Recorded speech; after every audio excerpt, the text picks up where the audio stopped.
her breath. Her pounding heart was beyond her control. The combination of the fright he'd given her and her inevitable reaction to his return made calm just about impossible. She looked up at him and froze. She'd never seen him in sunlight before. He was dressed in black, as always, his black hair tied back, and she could see the scarring quite clearly. He had his cane with him, but apart from that, his body was tall, lean, and, yes, she must admit it, beautiful. She found everything about him beautiful, even more so in the bright sunlight, with him glowering at her. "You nearly scared me to death," she called back. "Must you sneak up on one? Must you risk your life on a slimy, rotting piece of dock? Come back here at once. No, on second thought, don't move. I'll have someone bring a boat out to get you. I fancy the water is only waist-deep if I happen to take a tumble, and while I wouldn't like it, I doubt I'd be in much danger." "It's well over your head. Don't look!" he added impatiently. "You might fall." "I'm not that poor a creature," she replied, leaning over the dock to peer into the clear water, and pulled back immediately, feeling dizzy. "You're right. It's very deep." "Of course I'm right," he said crossly. "Why would I lie about it?" "You have a habit of lying to me, and you're very good at it. I have every reason to doubt your veracity." Bloody hell, she suddenly thought. She wasn't going to show her annoyance. She let out a trill of laughter. "Ah, but listen to me. How silly I'm being. Welcome home, my most adored— What shall I call you? My lover? Future husband? If I'm a kept woman, does that make you my keeper? Like something in a zoo?" His expression was sardonic. "That sounds accurate." "You're very droll." She rose to her feet and started toward him. "Stay right there," he said again. "I know it would devastate you if I happened to fall and drown myself, but I'm hardly going to wait here until you fetch someone with a boat. I dispensed with my police, and the wind is cool off the water. I'm ready to come in and welcome my darling keeper properly. I'm coming out to get you." She arched her brow. "Why? Won't two be more dangerous than one on this wretched thing?" "I'm more afraid of you slipping on the rotten decking." He mounted the steps, his cane clicking on the wood. "But if you tried to catch me, we'd both fall in," she pointed out. "Do you swim?" "No." "I do. If we both fall in, I should probably manage to save us both. While the water is very deep, you're not far from shore, and even when it's this cold, I should still manage to suffice." "And if I'm too much for you?" "Then I'll save myself and let you drown," he said with callous good humor. He was moving down the walkway with slow, measured steps, barely limping. "You're already dressed in mourning. That should make things easier. Though perhaps I'll push you aside and watch you drown." "Not if you can't swim." "Something that needs to be remedied this summer when the water gets warmer," she said firmly, moving toward him. She must have hit a plank that she'd missed before. The ominous crack was the first warning, and then it splintered beneath her foot, and this time she was falling toward the icy depths, when he was there, catching her, yanking her across the space and pulling her against him. His other arm came around her, and his cane clattered to the dock and over into the water as he held her. She looked up at him, breathless again. "Thank you," she said, unable to find her saucy voice. "I don't think I would have liked the ducking." He didn't move. He just held her, his pale eyes watching her, an odd expression in them. And then he released her, looking around him. "Damn, I've lost my best cane." It was floating out of reach, an ebony stick with polished gold top. "We could get one of the servants to go after it." He grimaced. They can try. In the meantime, that presents us with another problem. I came down on my bad leg when I was trying to rescue you from the results of your folly. I doubt I can make it back to the house on my own. He looked at her. I'm afraid I'll have need of your assistance. It was an odd moment, she thought, surrounded by sparkling water that nonetheless held danger and death, facing a man who was everything she hated and everything she longed for. And then she moved. Of course, she said finally. Put your arm around my shoulder, and we should do quite well. We'll make our way off the dock first. I won't risk having you drown because of me. She gave him her sauciest smile. You won't? Pray, why not? Have you fallen madly in love with me and forgotten all about your precious revenge? I never forget about revenge, he said in a cool voice. Of course you don't. She took his arm and placed it around her shoulders, and when he tried to remove it, she jabbed her elbow into his stomach. Gently. Behave yourself, or we'll both go over. Slowly now. He couldn't very well fight her. He let her help him down the rest of the dock, managing to climb down the stairs with his usual grace. The walk up to the house was more difficult, and she realized he'd been withholding his weight on her while they were still in danger. It gave her something to concentrate on, rather than how big he was, how warm he was, pressed up against her body. She could feel his heart beating. She glanced up at him, but his face was averted. She was on the side that was less grievously scarred, and for a moment she faltered in astonishment. He stumbled, glaring down at her. What's the problem? You're quite beautiful, she said ingenuously, and then realized what she had said. But la, of course a fiancé, if that is what I am, would think so. I'm sorry you're in such a foul mood, my love. Did you have a bad time in the city? My leg hurts like the very devil, he said. And then he must have realized he was admitting a weakness to her, even worse than accepting her help. His sardonic smile reappeared. But my time in the city was well spent, so I am hardly likely to complain. We'll be leaving for my friend's house party tomorrow. His estate is just outside of Morecambe, and it shouldn't take us more than a few hours to get there. We'll formalize our wedding vows there, and I promise you an absolute orgy of delight. It sounds delightful. Bloody hell. Lucian didn't use words without great thought, and orgy was not a good one. I'll look forward to meeting your friends. I'm sure they'll find you delicious, just as I do. Just as you do, Lucian. His cool smile was his only reply. By that time the servants had seen them coming, and they were surrounded, with Bridget clucking over the stains on her dress where she'd fallen, and Lucian borne off in another direction. She continued on into the house with Bridget, trying to shake off the uncomfortable sense of foreboding. Mrs. Humber met her in the hall. He's back, you know. Yes, I noticed, Miranda said briefly.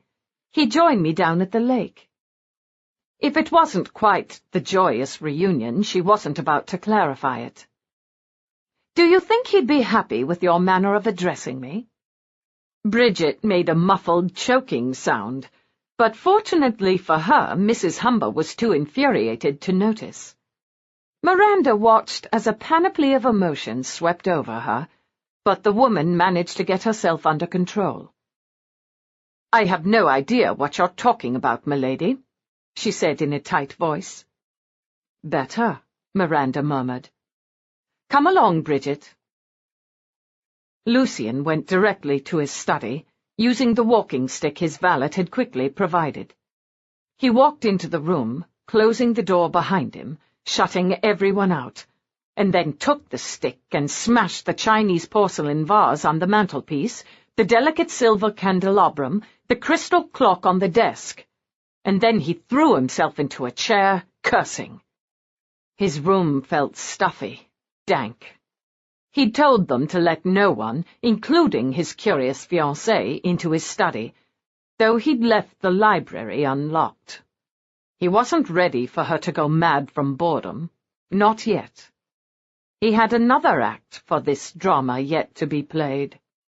If he'd been close enough, he would have smashed a window with his cane in order to let in some fresh air. He hated his leg, hated the weakness. The scars he bore with a perverse pride. But when his leg, his body betrayed him, he became infuriated. Miranda was lucky he hadn't drowned her simply out of bad temper. And then he laughed at his own absurdity. He was like a little boy having a tantrum, and he'd best get over it, quickly. He hated showing weakness, particularly in front of her, and anger was weakness. Damned foolish woman! What the hell did she mean by wandering out on that slippery, rotting dock all by herself? She could have gone in, been rapidly taken by the freezing water, and no one would have ever known what had happened to her. The very idea made his temper rise again, and he made an effort to control it. It wasn't as if he actually cared about her, he told himself. But if she died in an accidental drowning, it would blunt the pain of her family's suffering. They would mourn her and move on with their lives, knowing she was at peace. He had gone to a great deal of trouble for just the right revenge. He didn't want to have it foreshortened. He wanted them to suffer, knowing she was trapped up here, subject to his every whim, and he wanted them knowing just how twisted his whims could be. He wanted them to spend years worrying about her, wondering about her, and have no recourse. That, and only that, would equal the pain of Genevieve's death, the death that Rohan's carelessness had caused. It mattered not that a grievous instability had run through Genevieve and her mother. She had been all that he had, and she had died because of Benedict Rohan. No revenge was too cruel for that family, even if his young wife had to be the instrument of it. Once he was satisfied, he would leave Miranda in peace to live out her days in this gloomy old place. Except that it didn't feel as gloomy. He hadn't paid much attention as he limped into the great hall, but there was a sense of lightness that hadn't been there before. Damn her, what had she done? Next thing he knew, he'd find flowers all over the place. He shuddered at the thought. He stayed in his study all afternoon, barking at anyone who knocked at his door or tried to speak with him, including his valet.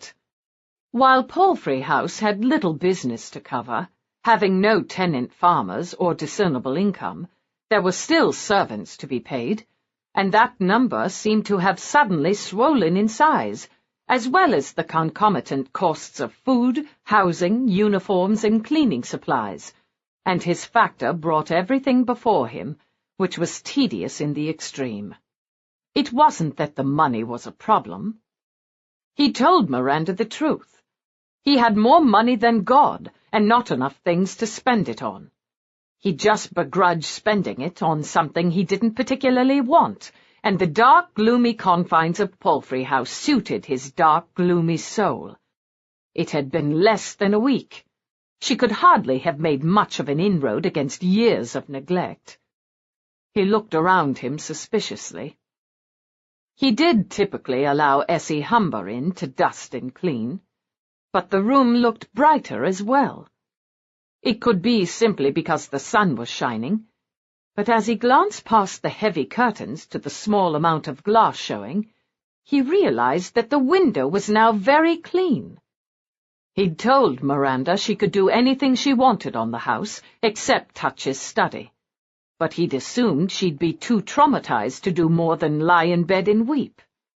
Clearly, he'd underestimated her. It was a good thing he hadn't left her alone much longer. She'd probably attack the overgrown gardens next, and the tangled jungle suited him. He worked steadily, refusing to think about the ceremony set 2 days from now at midnight. He'd allowed others to plan it, saying he had no particular interest in what form his bride's humiliation would take, just that it would torment the Rohans once they heard of it. By the time he rose to dress for dinner, his knee was better. He could manage to move around the place with the help of his cane, and his insipid fiancée need never realize what kind of pain he'd been in.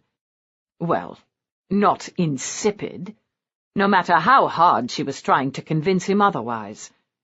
His life would be a great deal simpler if she were. His leg wasn't paining him too badly by the time he reached the first floor and the wing that held his rooms, at a goodly distance from his future wife's. He wasn't sure, in retrospect, how wise an idea that was, but he could always move her closer if he felt like enjoying her on a more consistent basis for a while. He could also have her move to an attic if she annoyed him. His valet was coming down the hall when he approached the door to his rooms, and he looked up, his face pale. "Your lordship," he said in his habitually nervous tone of voice, "I want to inform you—" "It can wait," he said brusquely, pushing past him. "I trust you've got a bath awaiting me." I wasn't certain—" "Wasn't certain I would want a bath? How long have you served me? I always want a bath after a day of travelling. See to it immediately." "Indeed, sir. There will be but the slightest delay, my lord, and—" Lucian stopped, his hand on the doorknob. "And why should there be a delay at all?" he asked in the voice meant to strike terror into whoever heard it. "I'm unused to my orders being ignored, as I'm certain you recall." If his valet was pale before, now he looked positively deathly. "Her ladyship has ordered a bath, and the servants are bringing her water." Indeed. He could afford to be generous, he thought. Knowing he was waiting, the servants would make all haste to finish filling Miranda's bath, and the delay would be minimal. Tell them to hurry. And he pushed open his door and walked in. Chapter 21. Jacob Donnelly knew how to hold his liquor, and he had barely a trace of a hangover the next day, despite the amount of alcohol he'd consumed. After coming back down the stairs, he'd gone back into the tap-room, helped himself to the whiskey, and finished off the night thoroughly and cheerfully bosky. The morning came a bit too soon, but he was up and about at dawn, making certain the horses were fed and ready. The carriage pulled out into the courtyard. The sooner he got rid of Miss Jane Paget, the better. It was a good way to think of her. As long as he called her Miss Jane Paget in his mind, it kept her at a distance. He'd come dangerously close to her in the last few days, and he needed to get the hell away from her, back to Beggar's Ken, the one place he could call home. He needed to mind his own business, not everyone else's, and as soon as Long Molly emerged, he started badgering her to get young Miss ready. Miss Jane came out, still eating a piece of toast. He should have felt guilty at making her hurry. This was the last bit of the trip. They shouldn't have to stop before they reached London, and he wasn't inclined to wait. The hostler was holding the head of the lead horse, and Long Molly climbed up into the carriage, leaving Jane to follow. For all that she was a tall girl, she wasn't used to climbing up those steps without a groom to hand her up, so he simply came up behind her, put his hands on her waist, and lifted her up into the carriage. She tried to turn around, and ended up falling onto the seat in an ungainly heap. "Sorry, miss," he said, bobbing his head in his most obsequious manner. "Didn't mean to scare you." She was staring at him like she'd seen a ghost. She was white-faced, speechless, and Long Molly pulled her back into the seat and put a blanket over her, even though it promised to be a warm day. "Come now," she said in her perfect Yorkshire accent. "Tha mustn't let yon laddie frighten you." Jane managed to find her voice as he swung the door shut. "He doesn't," she said in an odd voice. He was still thinking about it as he swung up into the driver's seat and nodded at the boy to release the horses. She'd looked at him in shocked recognition. But that was impossible. She couldn't know who he was, just from the feel of his hands on her waist. For Christ's sake, she was wearing 40 layers of clothes, and he'd had on his leather gloves. No way could she recognize him. But she'd looked at him as if she had. Long Molly was a smart enough woman. She'd do her best to distract her charge from any untoward suspicion. And there were 4 more hours, at the most, and by the time they reached the outskirts of London, she would have forgotten any ridiculous suspicions she might have had. They'd reach her house not long after, and he'd be free of her, thank God. She wasn't for the likes of him. He knew it, and always had. But it had been too easy to forget, looking into her sweet eyes, letting the smell of violets dance around him. The sooner they got there, the better. Jane sat back in the seat, feeling numb. Mrs. Grudge was tucking a cover over her, a cover she didn't need, and she sat there, her face turned toward the window as the carriage started with a jerk. A good coachman would start more fluidly. But then the man seated above her was no more a driver than she was.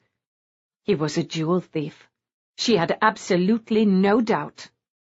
The knowledge had been dancing around in her subconscious ever since she saw him, but it seemed too incredible to even contemplate. Incredible or not, she knew it to be true. The feel of his hands on her had been like an electric shock, like lightning from the sky. She'd known him, and nothing could convince her otherwise. Not Mrs. Grudge, who immediately went on a long and lively story about Jacobs the womanizer and his adventures in the household of the Scorpion.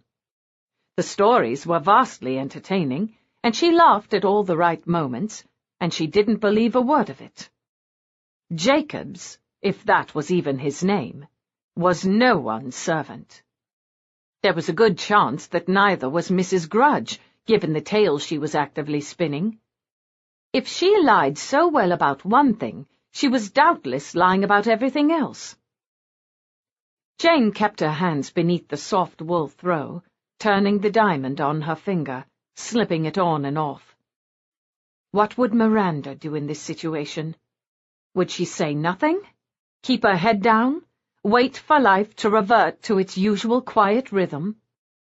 Or would she confront the so-called coachman, tell him she knew who he was, and see what he did about it? She might even kiss him, just to see if it was still as powerful. Jane would have loved to kiss him again. That night in the dark bedroom seemed so long ago, and she knew she had to have imagined the power of that embrace, the magic that had suffused her body as his hot, wet mouth covered hers. If he kissed her again, it would be proof that it was nothing more than a very bad man having a very good time, and she had been momentarily caught in his toils. But she wasn't going to kiss him again. She wasn't Miranda. She was ordinary Jane Paget, and she was going to keep her head down and pretend she hadn't noticed anything. When they left her at her parents' house, she would walk inside without looking back, and she would forget all about him. She pulled the ring completely off her finger, letting it rest in one open palm. She could toss it out on the street, but that seemed a wasteful thing to do. After all, he'd gone to so much trouble to steal it. Then again, he'd given it up so easily, slipping it on her finger as he kissed her, and she'd been too blind and besotted to notice. She pulled her handkerchief out of her reticule and tied it around the ring, all under the enveloping cover so Mrs. Grudge, if that was even her name, wouldn't notice. The older woman had been kind to her, even if she'd lied. She could give her the ring, leave it up to her to return to the thief. She probably wouldn't, but that wasn't her concern. Her concern was facing Mr. Bothwell after running off so precipitously. He wouldn't be pleased with her. Though with luck, he might be totally ignorant of her clandestine trip. She just wasn't sure that was what she wanted. She felt a faint tremor of resentment. In truth, she wasn't pleased with Mr. Bothwell, and if he were the one to break off their engagement, she'd consider herself well rid of him. No, he wouldn't break it off, no matter what she did. He was much too conscious of his reputation and his consequence. A gentleman didn't jilt a lady. He was her best chance at a life of her own, and it was a poor chance at best. But if he was willing to forgive her, she supposed she'd have no choice but to bow her head and be grateful. She hadn't slept well the night before, and she drifted in and out of sleep, Mrs. Grudge's soothing monotone in her ears. The last time she awoke, with a small jerk, she looked out the window and realized they had stopped. They were at the front door of her parents' London home. She saw the door open, and relief swept through her. Her parents must be in town. She could throw herself in her mother's arms and not have to think about a thing. Lady Evangelina Paget would see to everything. They might be angry with her, but were more likely to simply be worried. The coach rocked as the driver jumped down, and to her dismay he beat her footman to the door, opening it and letting down the steps. Miss Paget. His voice was the voice of that midnight dark room, smoky and sensual. No Yorkshire accent any more, and she didn't know if that was by accident or design. She hadn't bothered to replace her gloves, and in a moment of sheer bravado and anger, she put out her left hand so that he had no choice but to look at it. At Mr. Bothwell's stingy engagement ring back in place where it belonged, with no sign of the massive diamond. His hand closed around hers, and she knew a moment's nervousness as he reached in and lifted her down onto the cobbled streets. Her boot heel slid on one of the cobbles, and she started to lose her balance, and he caught her easily, his hand beneath her elbow. And that brief spurt of bravery blossomed. What would Miranda do? Came lilting through her mind again, and she squared her shoulders, looking him straight in the eye. "You've been very kind, Jacobs," she said in a formal voice, "though your driving skills leave a bit to be desired. For your trouble." And she handed him the handkerchief, wrapped around the ring. He grinned at her, tucking it into his pocket without looking. Would he have guessed what it was? It didn't matter. By the time he looked at it, it would be too late. Clearly the sight of her hand hadn't distressed him, not the missing diamond or the replaced engagement ring. But she wasn't going to pretend to herself that she was wrong. She knew him as surely as if she'd seen him in the light of day that first time. She started up at the front steps, and her face broke out in a smile that died as quickly as it was born. It wasn't her parents standing there, ready to welcome her return. It was her affianced husband, his handsome face dark with disapproval. She faltered for a moment. Jacobs glanced at the door, then back at her. "Don't let him see your fear, love," he whispered, so softly she almost didn't believe he'd dare. And then he turned away from her, letting her go. "I don't suppose anyone is going to bother to assist me out of this contraption?" Mrs. Grudge demanded in a loud voice. "I really don't want to sit here all day." "Begging your pardon, Mrs.," Jacob said, his voice suddenly 3 rungs down on the social ladder. "I was seeing to the lady." But Jane was no longer looking back, and she was barely conscious of the words. She climbed up the steps like Marie Antoinette climbing onto the scaffold, her back straight, a tentative smile on her face. "Why, Mr. Bothwell, how kind of you to welcome me home," she said, her voice strained. "Inside, Miss Paget," he ordered in a thunderous voice. "Now!" The servants were watching them curiously, and she had little doubt that Jacobs would be amused by it all. The sad little scarecrow of a girl and her bullying fiancé. She couldn't hope for much, but she prayed he hadn't entertained his friends with the story of the midnight kiss and the way she'd trembled in his arms. She followed Mr. Bothwell into the house, fully aware that he was deliberately not showing her the courtesy of letting her precede him. He must be very angry indeed to exhibit that much rage in front of the servants. The front parlour! Mr. Bothwell had very large, very white teeth, and they were clenched together. They made her nervous. This time he let her precede him, and she'd barely made it into the middle of the room before he began his tirade. She sat. "Shouldn't you be going in there, Molly?" Jacob said, as she climbed down from the coach. "You're her guarantee of respectability, after all, and her fiancé looked ready to bite her head off." "Afraid I can't, love. I recognize the gentleman. He's one of my customers, and he's got very nasty habits, that one has. I've had to give him warning a time or two, and he'll remember me for it. I hope the lass isn't going to marry him. He's a mean one. Anyway, you've done your job, Jacob, my darling. What you waiting for?"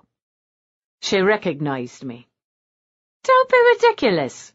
And even if she suspected for a moment I spun her such tales that she has to be convinced she was wrong." He shook his head.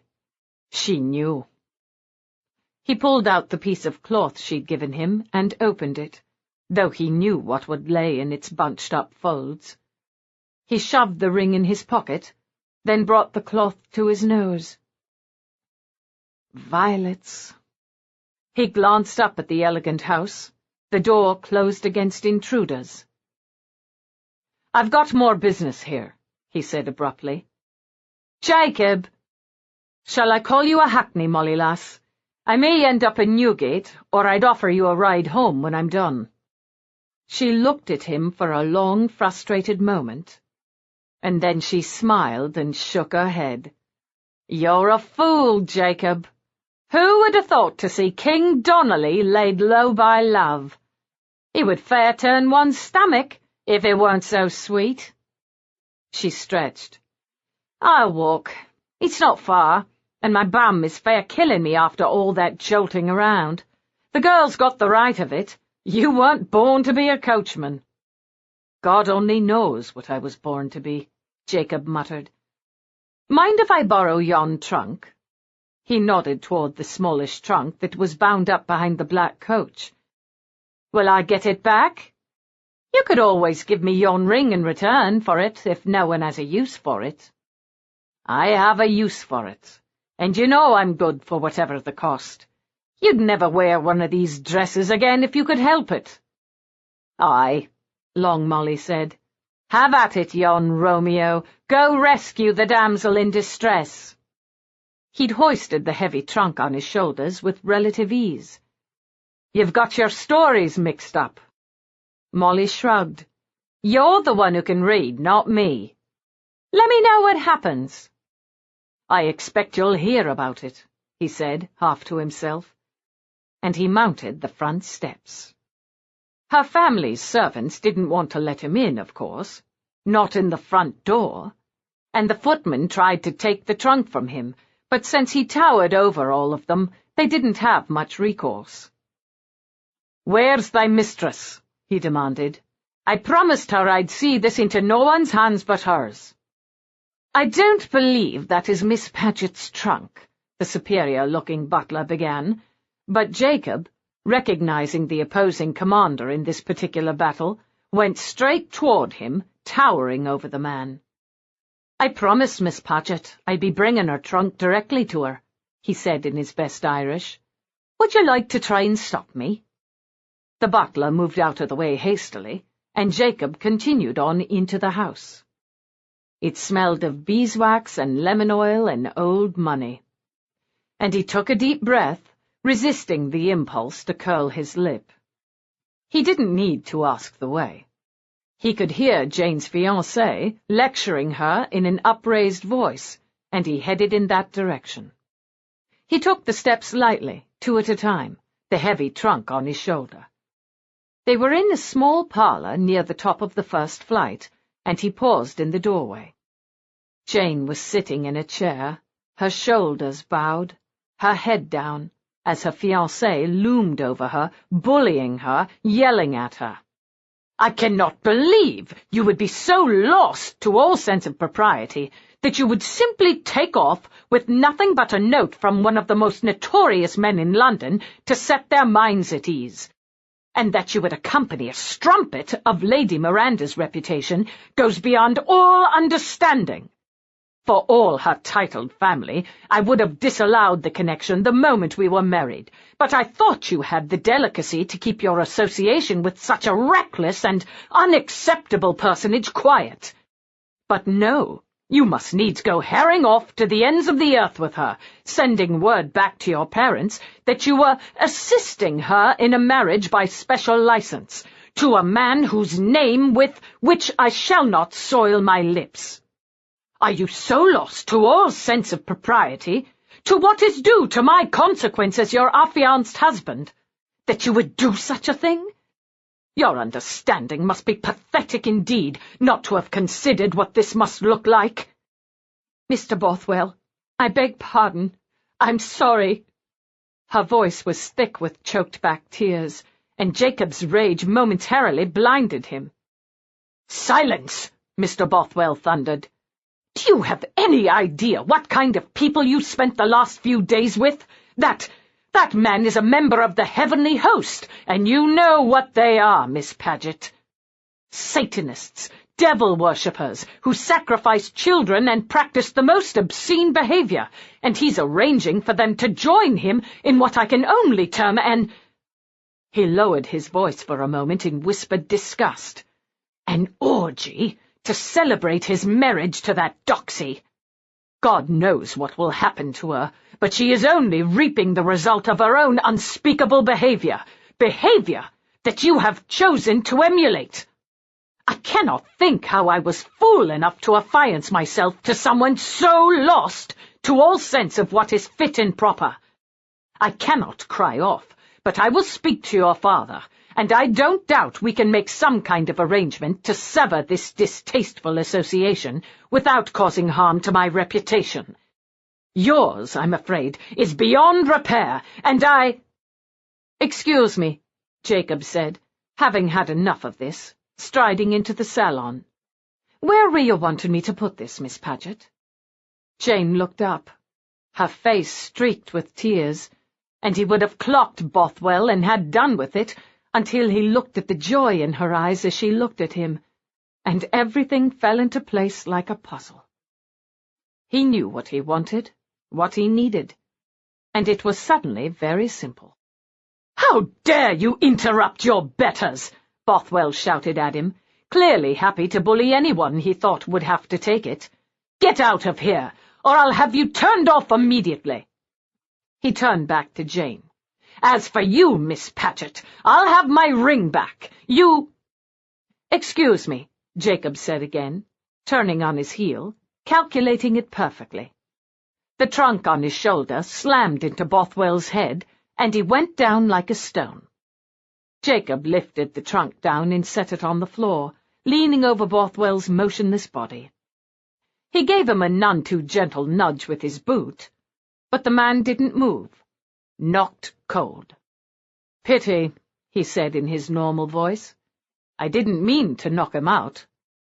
Jane had leaped up. "You didn't?" He looked over at her, grinning. "No. I was hoping for the chance to hit him a few more times." He tilted his head, observing her. "I think, lass, that you gave the wrong man back his ring." She looked flustered, uncertain, but she pulled off the pitiful jet ring Bothwell had given her and threw it at his unconscious form. No blood coming from his head, Jacob noticed with no particular concern. He'd been in enough fights to know when someone was badly injured, and being wanted for the murder of an upstanding gentleman wouldn't have suited him. But Bothwell would live to bully another young woman, more's the pity. There's the girl. Now where do you fancy you'd like to go? She wiped the tears from her face with the back of her ringless hand. I need to go to Miranda. It wasn't the answer he could have hoped for, but it was better than some he might have feared. I can do that. He held out his hand for her. She didn't move. First, tell me who you are. What your name is. Ah, here it goes, he thought. It was one thing when he was a mystery, a kiss in the dark. The truth was less palatable. You know who I am. Or at least what I am. I'm Jacob Donnelly, called King Donnelly in some parts of London, due to my leadership of a group of individuals who are, for want of a better word, thieves. She didn't flinch. And who is Mrs. Grudge? Sparing her would get them nowhere. He had a mind for the truth now. She runs a brothel over in Brunton Street, but she likes a bit of adventure every now and then, does Long Molly, and she was willing to help out. She has a special fondness for Scorpion. She took it well, did Miss Jane Paget. And you'll take me to Miranda? Aye. You'll have to give me leave to check on my people first, but then we can be off, if you don't mind the travelling. I like to travel, she said firmly. What are we waiting for? Chapter 22. Miranda slid into the warm bath, closing her eyes and breathing in the scent of roses that surrounded her.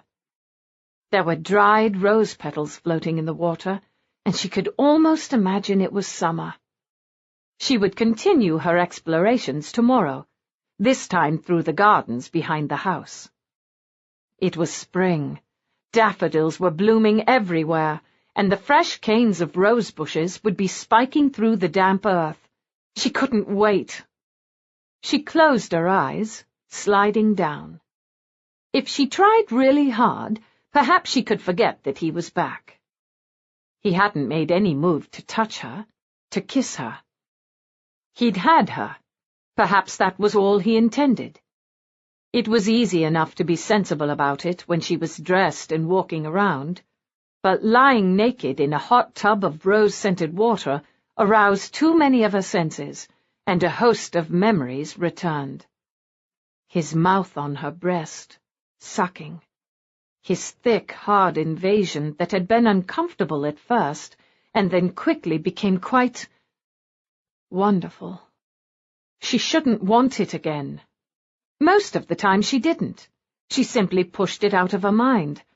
But he'd returned, and it was no longer so easy. Suddenly she was wanting it, wanting him again. She heard his bellow from a distance, and she smiled to herself. He must have discovered his rooms. She'd been waiting for this moment all day, been loath to leave the house for fear she'd miss it.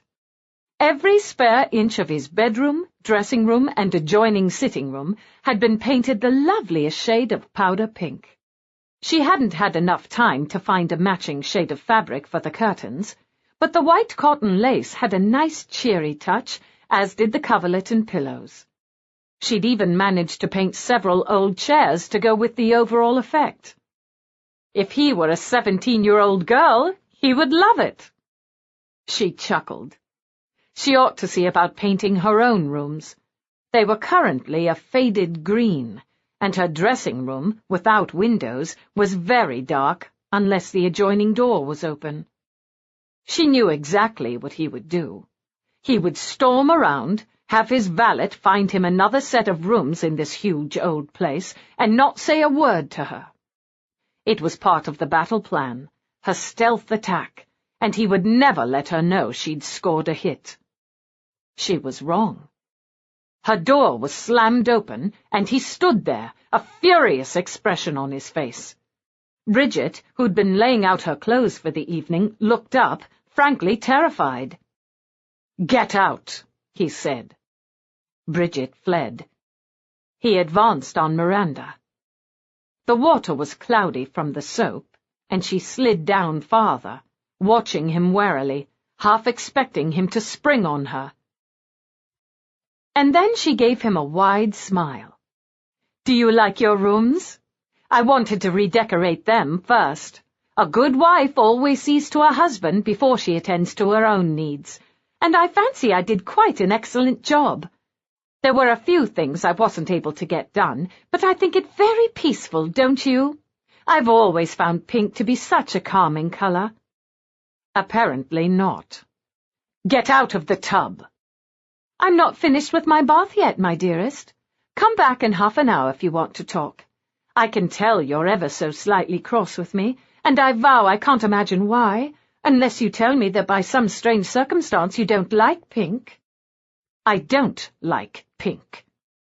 "Well, how was I to know that?" she demanded, all fluttery exasperation. "Perhaps you would prefer a pale lavender." "Get out of the tub." He was very angry indeed, and she wanted to chortle with glee. Lucien de Malheur, Earl of Rochdale, the Scorpion, the Untouchable, who never showed any emotion, was furious. "Would you perhaps prefer baby blue?" She knew the moment she said it that she'd gone too far.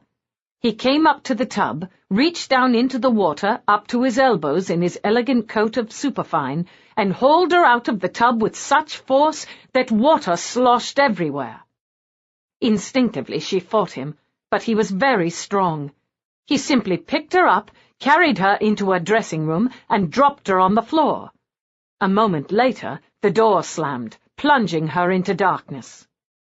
She'd ended up on the rug, and she quickly pulled herself into a sitting position, huddling on the floor in the darkness, hugging herself in the rapidly chilling air as she waited for the sound of the lock. It didn't come, and she started to get to her feet.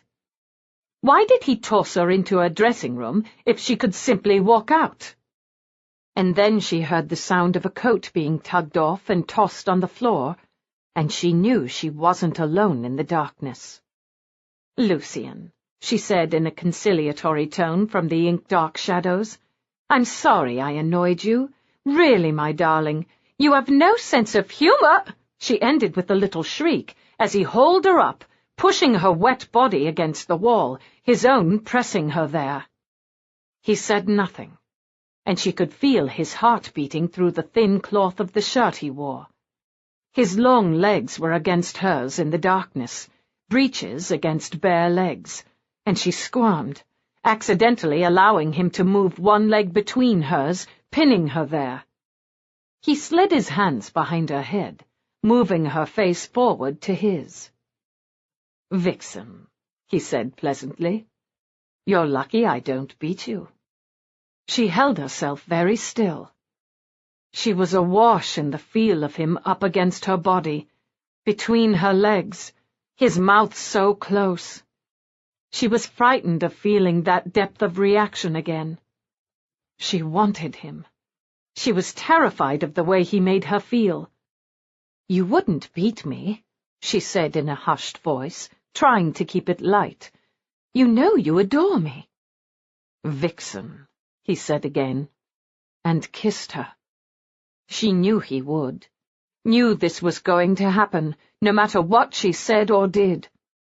If she pretended she wanted it, he would do it anyway. If she pretended she hated it, he could still continue. Because he told her he knew her body better than she did, and her body couldn't lie. His mouth was hard, angry, and for a moment it hurt. She put her hands on the wall behind her, bracing herself as he kissed her, wanting his hard mouth on hers despite the pain. And then it softened, opened, and his tongue touched hers, and it felt as if all the anger had drained away, and she lifted her hands to his shoulders, clinging to him. He kissed like an angel. He kissed like the very devil. His mouth was dark and sweet, a memory that roused her in ways that should have shamed her. She didn't care. His long sleeves were wet against her body, and she reached for the hem of his shirt, pulling it free from his breeches. He pulled it over his head, and then it was his bare chest against hers for the first time, her breasts pressed against hard muscle and wiry hair. In the darkness he was all around her, and he kissed her again, pushing her back against the wall, and she slid her arms around him. She could feel the ridges on his back, the cording of scar tissue, and for a moment he froze, his mouth just above hers, and she was afraid, so afraid he would pull away, that he would leave her. And then he moved. "I'm a scarred monster," he whispered in her ear, "and you're trapped." She pulled her arms from around him, and he stayed very still, waiting, she knew not for what. For her to push him away in horror? She found his face in the darkness, cradling it with her hands. "You aren't a monster," she whispered against his lips. "And you're trapped as well." She kissed him, on his mouth, his jaw, his neck. He claimed the kiss then, holding her still for it, pushing her mouth open once more, and she kissed him back, inexpertly, to be sure, but with her whole heart. He moved his hand down, between her legs, and she could feel the dampness there that hadn't come from the bath, a dampness he spread around, sliding his fingers inside her, moving up to circle her with the moisture, rubbing, sliding. She wanted him to keep on touching her, and she spread her legs, giving him better access, her hands on his shoulders now, clinging to him. He made a low, growling sound in the back of his throat, a sound of pure animal need. He reached up and took one of her hands, sliding it down his chest to the front of his breeches. She hadn't touched him the other night, had only felt his invasion. He placed her hand on his erection, and she let her fingers move along its length, astonished by how hard, how thick, how big he was. "Release me," he whispered in a hoarse voice. "Unfasten my breeches." She wanted to. The more his hand slid and touched and danced between her legs, the more she wanted him there, the hardness that was maddeningly out of reach. And she slid her hands around the waist of the breeches, looking for some kind of fastening, buttons, whatever. But her hands were shaking, and she felt like a clumsy idiot. "I don't know how," she finally confessed, trying to drop her hand. He caught it, moved it to the side where she felt hidden buttons, and with his hand guiding her, she unfastened the buttons, 4 of them. "Now push my breeches down." She took her other hand from his bare shoulder, placing them both on his hips, and shoved the breeches down his thighs, and she felt him spring up against her, thick and hard. He kicked his clothes away, and then he was just as naked as she was, in the dark, his body pressed up against her. She reached down and touched him, gasping at the silken smoothness, letting her fingertips learn him. "This is ridiculous," she said in a choked whisper. "This can't possibly fit." She felt his laugh more than heard it. "Trust me." And he put his arm under one of her legs, lifting her, bracing her against the wall. With his other hand, he took the head of his sex and slid it against her, against that place that seemed so powerful to her overwrought nerves, and he was wet as well, smearing the dampness all around her, sliding down her cleft and then up again. Her quiet moan of disappointment was unstoppable, and he laughed again.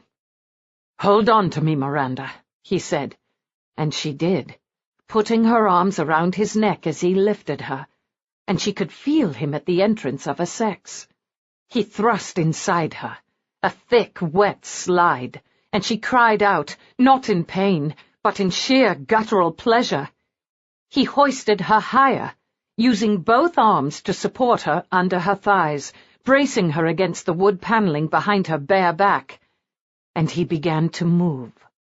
She let out a strangled cry, dropping her face onto his shoulder, letting her hand slide down his heavily scarred back, clinging tightly.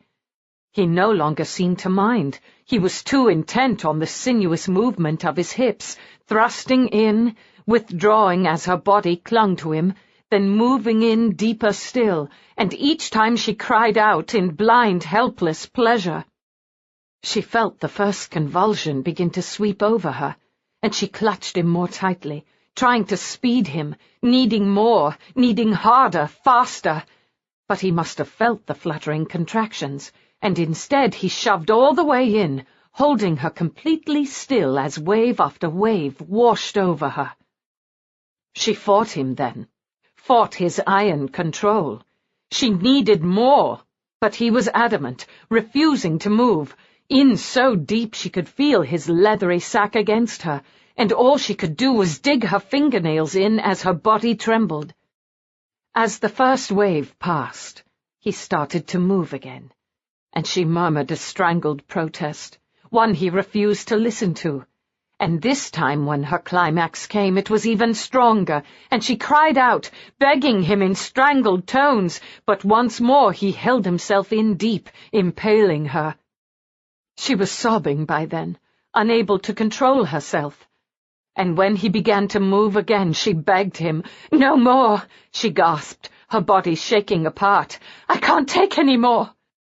"Yes." He thrust deeper still. "You can." He was moving faster now, and her body was accepting his rhythm, his dominance, in this at least, and she knew she was past fighting. She surrendered, letting her fingertips caress the corded scars on his back, her legs tight around his hips, and she told herself this was for him now. The last of her had burned up in a storm of desire, and there was nothing left. Nothing left but his thick, heavy thrusts as she clung to him. Nothing left but his final, powerful slam into her, and she could feel him, feel his climax, feel him fill her with his seed. And out of the darkness something took over, some dark, terrible, wonderful place, and she buried her face against his neck to muffle her scream as she was lost once more. He was trembling, every nerve and muscle in his body suddenly weak, and he could only be glad he had the wall to brace her against, or they would have both collapsed on the floor in a comical welter of limbs. He could feel her face against his shoulder, the heated puffs of her breathing, the wetness of her tears, and he vaguely wondered how he was going to disentangle them, when he didn't really want to. He wanted to stay buried deep inside her. His cock was still twitching, still semi-erect, and he knew if he stayed that way he'd get hard again, because no matter how thoroughly he'd fucked her, he still seemed to want more of her. He couldn't imagine ever having enough. But he pulled free, because he didn't want her to know how much he needed her. Not that she would guess. For a ruined woman, she seemed to have the sophistication of a nun. But he liked that. He liked that she seemed to know almost nothing about the intricacies of pleasure. He could thank St. John for his ineptitude after all. He let her legs down onto the floor, carefully, then caught her as her knees gave way. He took her down onto the padded floor with him, letting her fall against his body, and he found he was cradling her in his arms as she wept silently. Her tears were hot against his already heated flesh, and he found he was stroking her back in wordless comfort, though he wasn't quite sure why.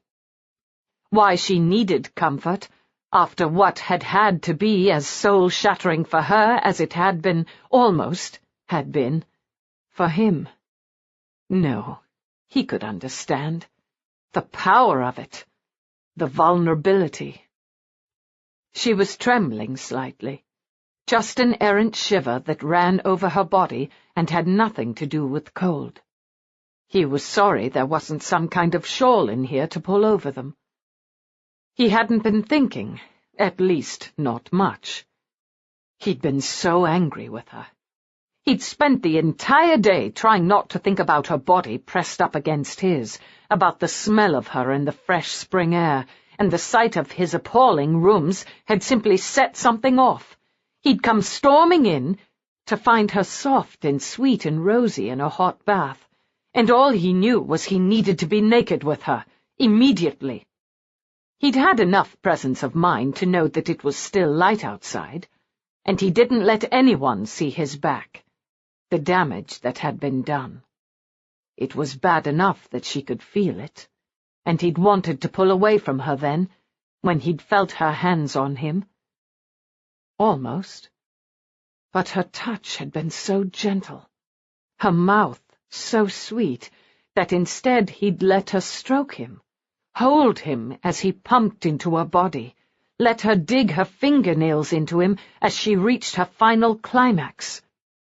He could barely feel it, the scar tissue so thick that the top layers of his skin were numb, though oddly enough, her gentle caresses had been unmistakable. He tucked her head against his shoulder, wrapping his arms and his body around hers. He didn't tend to fall asleep after sex. He was always too intent on escaping. But right now, he felt he could close his eyes and drift off quite easily. That wasn't going to happen. He could feel her tears slow, feel her body relax into sleep, and he carefully pulled away from her, stifling his groan. He didn't want to. Her dressing room was big enough. Perhaps he'd have the servants tuck a small bed in here.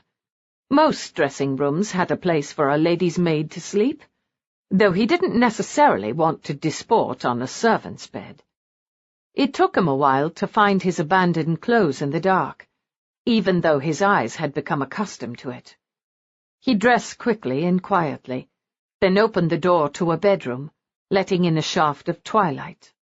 She was pretending to be asleep, but the tears on her face were fresh. He didn't stop to consider the ramifications. He simply went and scooped her up in his arms, thanking God she wasn't that big and his leg wasn't that weak. He carried her over to her bed, setting her down as he pulled away the covers, then placing her under them, tucking her in. She was still crying, pretending to be asleep, but he'd felt the heat and wetness on his skin. He stared down at her, not certain what he should do. He could mock her. She would rise up and fight back, the tears forgotten. Perhaps.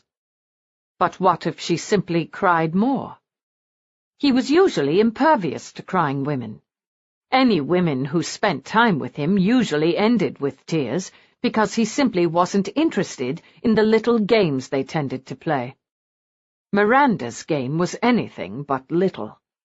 And for some odd reason her tears bothered him, perhaps because the rest of the time she was so fearless. He opened his mouth to chide her, then closed it again, and for some damnable reason he stretched out his hand and pushed the damp strands of her hair away from her tears. Christ, if he stayed any longer, he'd probably climb into bed and start comforting her. He turned, quickly, wondering where the hell he'd left his cane. He couldn't see it in the twilight, and it was too dangerous to wait. Limping, he made his way out of her rooms as fast as his aching leg would let him, closing the door silently behind him. Chapter 23. Jane let him hand her back up into the carriage, closing the door behind her. He hadn't done anything but offer her his hand when needed, and she knew a sudden lowering of spirits after the exhilaration of seeing Mr. Bothwell felled like a stone, and she sat back in her seat, her hands folded neatly in her lap as the carriage moved forward with a jerk. A faint melancholy smile danced across her lips. He really wasn't a very adept coachman. He was, however, far more of a gentleman than her erstwhile fiancé. He wouldn't stand by and let a lady be bullied, and he'd brought her safely home in the first place, when a king of thieves would certainly have more important things to do. Of course, he probably wanted to retrieve the ring that he'd quixotically put on her finger. But that was in the dark, when he hadn't had a good look at her. Ever since he'd seen her clearly, he'd been the soul of propriety, no doubt regretting that soul-searing midnight kiss. Well, soul-searing for her, Jane amended with great practicality. Midnight kisses were most likely de rigueur for thieves. She had to get to Miranda. If her husband was truly planning to bring her to a meeting of the heavenly host, then Miranda could be in grave danger. Everyone had heard the stories, the black masses, the drinking of blood, the orgies and devil worship and human sacrifice. It was of far greater importance than mooning after a man who was so inappropriate he wasn't beneath her. He may as well have been on the moon. What would her parents say if she told them she'd fallen in love with a thief? Not that she had, of course. She would admit to a mild infatuation, but nothing more. Still, it was an interesting question. What would they do? Most parents would beat their rebellious daughters and lock them up on a diet of bread and water. But her father had been a man of much experience, a reformed rake and gamester, a vicar before acceding to the title, a man of great compassion and understanding. He would listen calmly and pass no judgments. And her mother, who'd lived her own scarlet life before she'd met her father, would doubtless keep an open mind. She'd always said, "You never know where love might find you, but when you see it, grab it with both hands and hold on tight." But of course she wasn't in love. It was simply an interesting supposition to while away the time, the endless time she'd spent in one carriage after another. She'd be far better off worrying about what she'd do for clothing. It had been bad enough spending 2 days on the road with 2 dresses, clean undergarments, and a bowl of cool water to freshen in. Another 3 days, or however long it might take, was lowering. She wanted to run away, to travel, to see different and glorious places and things. She simply wanted the occasional change of clothes as well. Was it so wrong for an aspiring adventuress to be fond of the small elegancies of life, like cleanliness? Would Mrs. Grudge accompany them this time? How was she going to respond to a former whore known as Long Molly? Well, presumably the same way she responded to a cheerful widow named Mrs. Grudge, she decided. No matter what else she did with her life, Mrs. Grudge was a good and affectionate travelling companion, not to mention good at making up stories about Jacob the philandering house-servant turned coach-driver. The coach came to its usual abrupt stop, throwing her forward, and she caught the strap just in time to keep from hurtling onto the opposite seat. There was a great deal of conversation outside, most of it unintelligible, and then the door opened, and Jacob Donnelly appeared. She had automatically started for the door when he shook his head. "Not here, Miss Jane. I've got a couple of men watching the horses, and at least 4 keeping an eye on the carriage, to make sure no one disturbs you. But I'm not having you out among these rogues." There was no mirth in his eyes. Clearly the term rogue was an understatement. "This is Beggar's Ken, home to vagabonds and thieves for the last 75 years, and no place for a lady. I'll do my best to get my business done quickly, and then we'll be on our way." "Yes, but—" She stopped, not wanting to complain. "Yes, but what?" "Is there any way you could get some clothes for me, and perhaps something to eat?" He looked amused, some of the grimness fading from his eyes. "It'll be seen to." He paused. "I can have you safely back at your parents' house in the countryside if you wish it. You don't have to stay with me. I promise I won't let your former fiancée anywhere near you." His lip curled in contempt. He was looking for a way to get rid of her, she thought, her heart dropping. "You don't have to take me anywhere," she said, doing a credible job of sounding unmoved. "I can find a hackney back to my house. By now Mr. Bothwell will have removed himself, and I can simply leave orders that he's not to be admitted. You don't need to feel you have any responsibility for me. I'm certain there are a great many things you'd rather do than—" He put one foot on the step, vaulted up and leaned into the dark carriage interior, and she let out a little squeak of nervousness, one that was swallowed by his mouth, closing over hers as he slid one big hand behind her neck, holding her there. It was a brief, thorough kiss, and when he pulled back, she simply sat there, dazed. "There's nothing I'd rather do. And you needn't worry, I'll be all over you. I'll be taking you to Ripton Waters, all right and tight, and leave the rules up to you. But you'll be treated like a lady. I just wanted to make my point." She was still stunned by his kiss, but she tried to gather some of her shattered intellect. "Ripton Waters? Is that where they are?" He nodded. "In the Lake District. So it'll take us 2 days to get there if we push hard, maybe 3. But I'm game if you are, lass." She had no reason why she adored it when he called her lass, but it made her stomach warm and her heart smile. "I'm game," she said, "if it's not too much trouble." He grinned at her, that same cheerful, slightly wicked grin. "No trouble at all, Miss Jane." Lucian ate dinner in solitary splendor in the dining room. It was damnably clean, and he'd been right. There were flowers, vases and vases of fresh daffodils, and he could only be glad the greenhouses were in disrepair, or she'd have even worse throughout the house. The daffodils were bad enough, their sunny yellow at war with his mood. He was tempted to take his cane and smash all the vases, but resisted the impulse. He was feeling guilty, and it was making him childish and petulant, and he wanted Miranda to come downstairs with a sunny smile and bait him once more. But she didn't. He didn't see her until the next day, when she sailed into his study wearing a gown of cherry sarsenet with paler trim, and he immediately wondered how difficult it would be to get her out of that particular gown, and which dark place he could take her. "Good morning, Lucian," she said in that mock-cheerful voice. My, you do tend to immure yourself in your study, do you not?" "I find it soothing." He ran his eyes over her. "Don't you?" She glanced around her. "I find it gloomy. We could paint it a charming shade of—" "Touch this, and I'll beat you."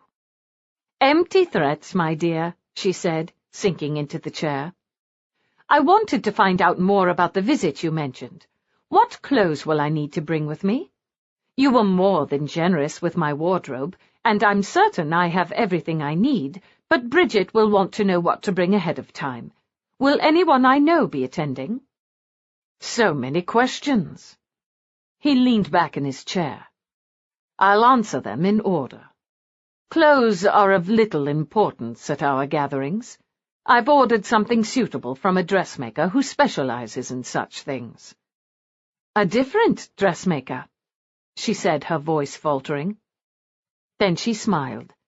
"Oh, lovely! More new clothes. You really are the most thoughtful of lovers." "I'm happy to have pleased you, my love. And whether you know any of the other guests or not, I should most sincerely doubt it. You forget, I've been on the town for a number of years, and I've met a great many people. Not these. Even a soiled dove, such as Lady Miranda Rohan, would be warned against these particular men." "Only men are at this party?" she asked with a barely audible gulp. "Is it a gaming party?" "Some will bring mistresses. Some will even bring sisters and wives, if they're particularly perverse. For the most part, though, Long Molly will send a dozen of her finest ladies up to entertain them." "I am to assume you mean whores?"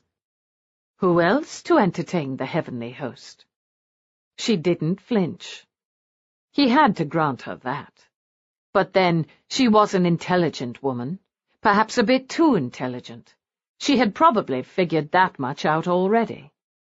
"And are we to be married in front of this particular group of your friends?" she said in a tranquil voice. "Not that I object, they sound perfectly delightful. But don't weddings have to be held in churches in order to be legal?" "You're talking about matches made in heaven, my love, or at least in drawing-rooms. Our match was made in hell, and the ceremony planned will reflect that, with appropriate revelry afterward." He was watching her closely, looking for a reaction. An absolute orgy of rejoicing. She didn't fail to understand him.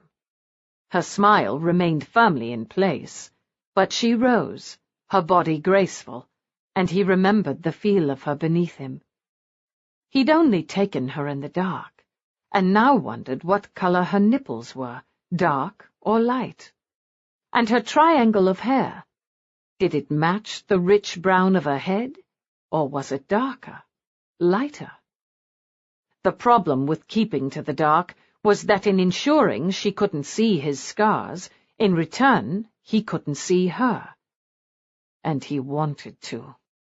He would when the host convened. He and everyone else would see a great deal of her, and he refused to feel guilty about it. If she objected, he would send her safely back to her rooms, defeated. But she wouldn't object. She wouldn't cry off. And he was looking forward to it. "And when may I look forward to this exceptional treat?" she inquired in a dulcet voice. "We'll leave tomorrow. It's not a long drive, not more than a few hours. We'll leave in the afternoon." She had her share of courage. He could grant her that. "I imagine you have a great many things to do, having been gone so long. Shall I see you for dinner?" "Perhaps," he murmured, watching her closely for signs of distress. There were none.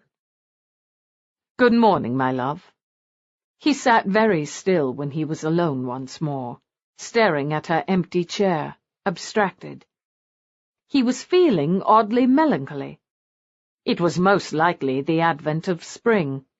He always tended to brood when spring arrived, though he'd been unable to understand why.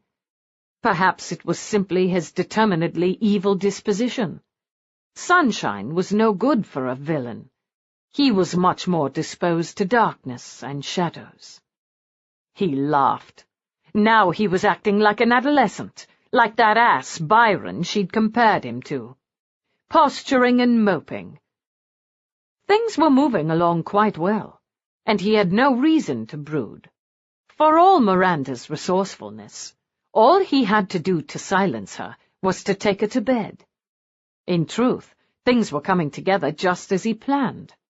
The bizarre ceremony was in place, and once the revels were over, he would bring her before a priest in a church and finish it off legally, just to close her last avenue of escape, and let the Rohans suffer.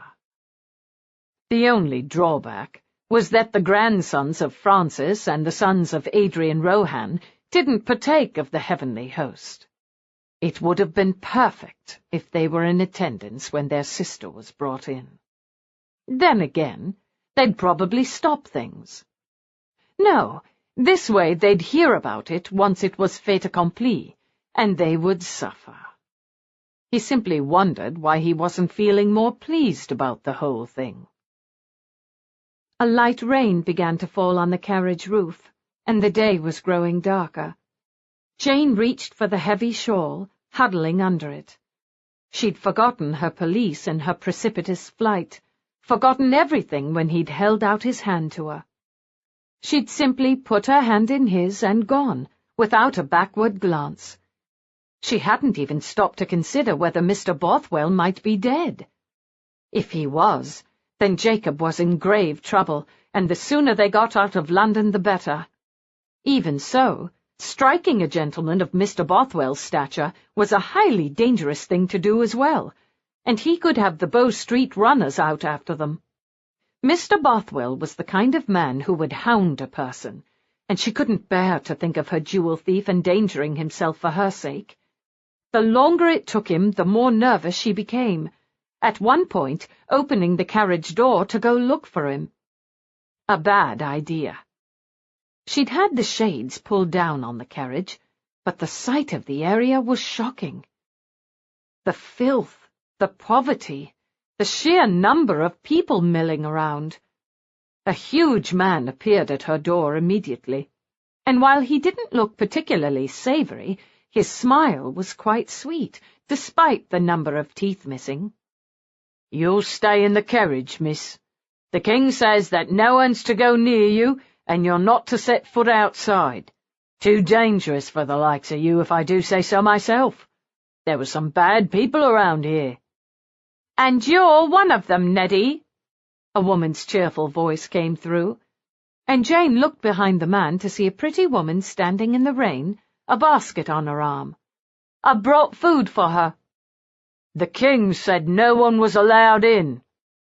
"Do you really think he was worried about me?" the woman countered, pushing past him. "The girl's bored and hungry, aren't you, miss? I've brought you food." Neddy wasn't looking any too happy with this, but he decided not to argue. He moved out of the way, and the woman climbed up into the carriage. "You call me if you feel the need, miss. I'll be right here." "I'll be fine," Jane said, hoping she was right. The woman had plumped herself down on the seat opposite her, and when Neddy closed the door behind her, the carriage was plunged into gloomy darkness. Not for long. The woman rifled in a basket, and a moment later came up with the tinder box. The 2 candles on the walls were lit, and she sat back to survey Jane. "You're a plain little thing," she said frankly. "Oh, you've got pretty eyes and a nice mouth, and your skin and teeth are good, but in fact you're quite ordinary. And the king has had some of the most extraordinary women in England. What does he see in you?" Before Jane could come up with an answer, the woman thrust a basket in her hands. "I'm Gracie, by the way. I run yon ken. At least the parts that they let me. And I'm wondering what would make King Donnelly give up everything, hand it over to an upstart like Jem Beeson with not so much as an argument. Mind you, Jem was making moves to take it over anyway, and he'll be a good enough master around here, but for Jacob to simply hand it over fair makes one think, and I had to see the last what made him do it." Jane just stared at the voluble creature across from her. "I didn't make him do anything," she said, bewildered. "No, I suppose not. He's been restless for the last year or so. I've seen signs of it myself, and so has Jem, which is why he was ready to make his move. You should have seen his face when Jacob told him he was leaving and giving the leadership over to him. He looked ready to cry. Nothing like girding your loins for battle and having your enemies surrender. Not that Jacob and Jem are enemies, though let's hope Jacob doesn't change his mind, because Jem doesn't give up what's his easily. And of course you made him do it. He's got a thing about you. He guards you like some precious treasure. He'll be that mad when he finds out I came out here." Jane blinked while the girl continued to talk. Gracie had a thick accent, and for a moment she wondered if she was misunderstanding what she was saying. Gracie leaned forward and patted her hand. "Not much for conversation, are you, Miss Paget?" she said, ignoring the fact that she didn't allow much room for it. "That's all right. Jacob will take care of that. He'll get you to talking right and tight. There's food in yon basket. Jacob said you were that hungry, and I've packed some of me own dresses for you, though you'll hardly fill them out. You're a skinny little thing, aren't you? Though Jacob says you're tall. Are you in love with him?" Jane was following all this silently, and she wasn't expecting the sudden question. "I beg your pardon?" "You heard me, Miss Paget. Are you in love with him? Ah, it's a daft question. Most women are. All he has to do is look their way and they fall at his feet, me included." Jane was tempted to tell the woman that it wasn't any of her business, but there was only so far her courage could take her. "I don't know what you're talking about," she said faintly. "Oh, you do indeed, Miss Paget." She reached out and grasped Jane's wrist in a painfully tight grip. "Are you in love with him?" She squeezed tighter. "The truth now. I'll know if you're lying." "You're hurting me." She couldn't bring herself to meet Gracie's eyes. "Of course I'm not in love with him. I barely know him. He's simply been very kind to me, but he doesn't care about me, and I certainly am not in love with him." Gracie released her wrist, and Jane rubbed it. There was a dawning smile on Gracie's face, and she nodded. "You'll do. I told you I'd know if you lied, and you just lied to me. You never once said he was beneath you. I think he'll do right well with you." Before Jane could say anything, Gracie opened the carriage door and scrambled down the steps. She looked back. "Mind you, if you break his heart, you'll have me to answer to." "But he doesn't love—" But Gracie was already gone. She'd left the food behind, and the candles expelled some of the gloom. There was always a chance that Gracie was a madwoman who'd poisoned her, but at that point Jane was so hungry she didn't care. The bread and cheese weren't what she was used to. The bread was dark and dense, the cheese strong, and she ate every bit, loving it all. It was getting darker outside, and when she heard someone at the door she drew back, afraid of another visit from Gracie, when Jacob Donnelly put his head in. "We're ready to go, lass, if you've still a mind to." He smiled up at her, that rakish, charming smile that matched his kiss. She shouldn't be thinking of that. "Yes," she said in a steady voice. "I have to save Miranda." "Well, as to that, I'm not sure her ladyship is going to need saving, but I'm at your service." He held out his hand, the strong, well-shaped hands that had once touched her quite indecently in the darkness, and she wondered if they'd touch her again. "I've got a smaller, lighter carriage waiting for us, and since you've expressed such doubts about my driving ability, I've got a professional to drive us. If you'll come with me." She would go anywhere with him. She knew that to her everlasting shame. Gracie had seen the right of it. Sensible or not, she'd fallen in love with the man, and she should just stop fighting it and spend her energy learning how to deal with it, how to keep from showing it, how to live without him. Because that was the way it was going to be. She wasn't for the likes of him.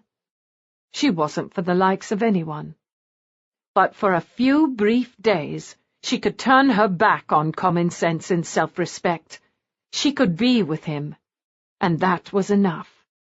She put her hand in his, and went. Chapter 24. All right, so this wasn't working out as well as she'd planned, Miranda thought, sitting at the newly polished and tuned piano, her hands motionless on the keys, early the next morning. The house was too big to drive Lucien crazy. If she was being bright-eyed and amenable, he could always simply walk away.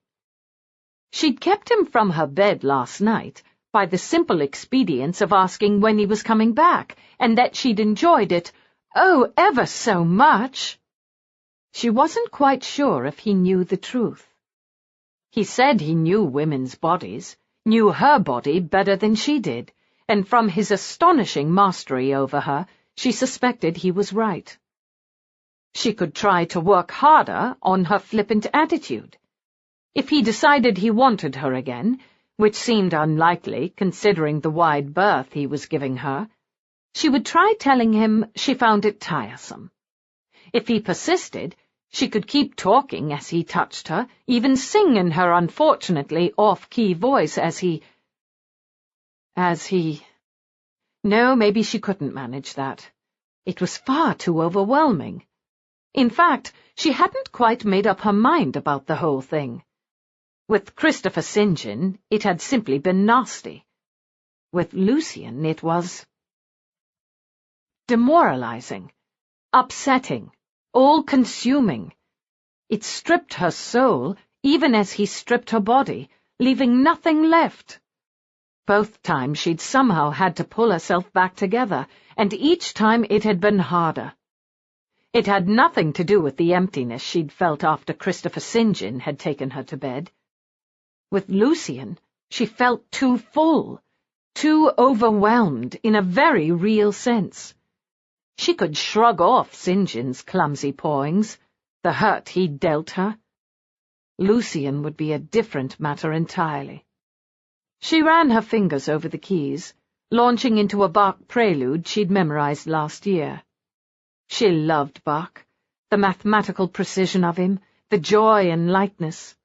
She played with great force, hoping to annoy Lucian wherever he was in the house. It was a challenging piece, and she tended to miss notes, but she still enjoyed herself tremendously. "Please, stop!" She let out a shriek, crashing her hands onto the piano and turning to glare at him. "You frightened me," she accused him. "Must you sneak up on one like that? You were playing so loudly I doubt you would have heard a dragoon of soldiers if they marched in. If you must torture a composer, why don't you choose one of his more lugubrious pieces? Perhaps a fugue? Surely your repertoire must include pieces that don't have to be played quite so loudly. One that you might, perhaps, know better?" He was dressed in black, as always, and sunlight shone in on his scarred face. His pale eyes were unreadable as he watched her, and she could only hope she was equally inscrutable, because she looked at his ruined beauty, and her heart ached. "I'm afraid it's not the knowledge that makes me hit wrong notes. It's the level of skill," she managed to say sweetly, pulling herself together. "People say I play with great abandon." "Yes, abandon to all sense of musicality. I suppose you can do better?" "I can. I won't. Please yourself, but a little more quietly, if you will. I have the headache." She hit a chord on the piano quite loudly, one note deliberately off, watching him wince before she left off and rose from the bench. "So tell me, at what time are we leaving for our visit?" "As soon as you're ready. I assume you're longing to get away from here and back into company. You should enjoy yourself extremely." "That soon?" "Actually, I've been very happy here," she said brightly. "I like having my own house, and I enjoy having it to myself, but I'm perfectly happy to go wherever you wish. I'm looking forward to meeting your friends." She summoned her dazzling smile, the one that didn't reach her eyes. "My darling, I'll do absolutely anything you wish me to do." His expression, cynical as always, did little to ease her anxieties. "I was hoping you'd say so, my dearest. I have great plans for you." She could stab him, she thought dreamily. If he thought she was going to have anything to do with his nasty little friends, she would have to disabuse him of the notion. But she didn't quite believe he meant to go through with it. He was a man who valued his possessions, and a wife was, unfortunately, a possession, assuming he still meant to marry her. She couldn't see him lending her out to his friends. Could she? For the sake of the revenge he held so dearly? She would stab him. She smiled sweetly. "Will we arrive in time for dinner? Otherwise I'll have Mrs. Humber make us up a basket." "We don't eat formal meals. Don't worry your head about such things. Mrs. Humber will take care of it. All you need do is smile and be pretty." After a moment he lifted a well-shaped eyebrow. "What was that, my love? Did I hear you growl?" Miranda's fingers had curled into claws, and she quickly relaxed them. "Not at all, my darling. I'm looking forward to this." Bloody hell, he was good at this.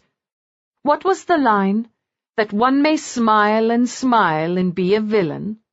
He wasn't Richard III, he was Hamlet, out for revenge.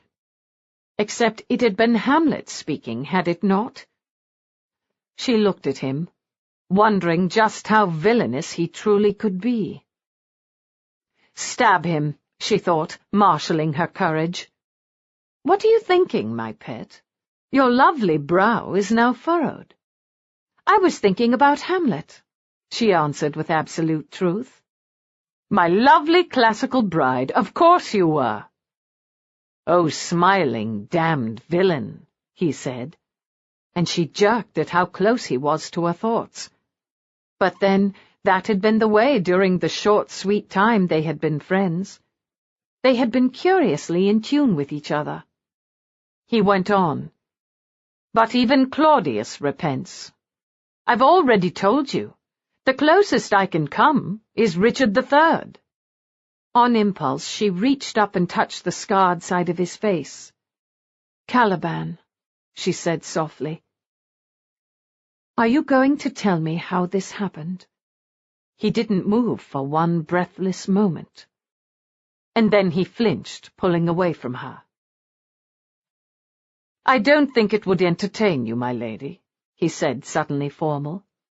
There are far more interesting ways to spend our time. She looked at him for a long moment. You try so hard to convince me how evil you are, she said softly, dropping her over-bright smile. Don't you tire of it?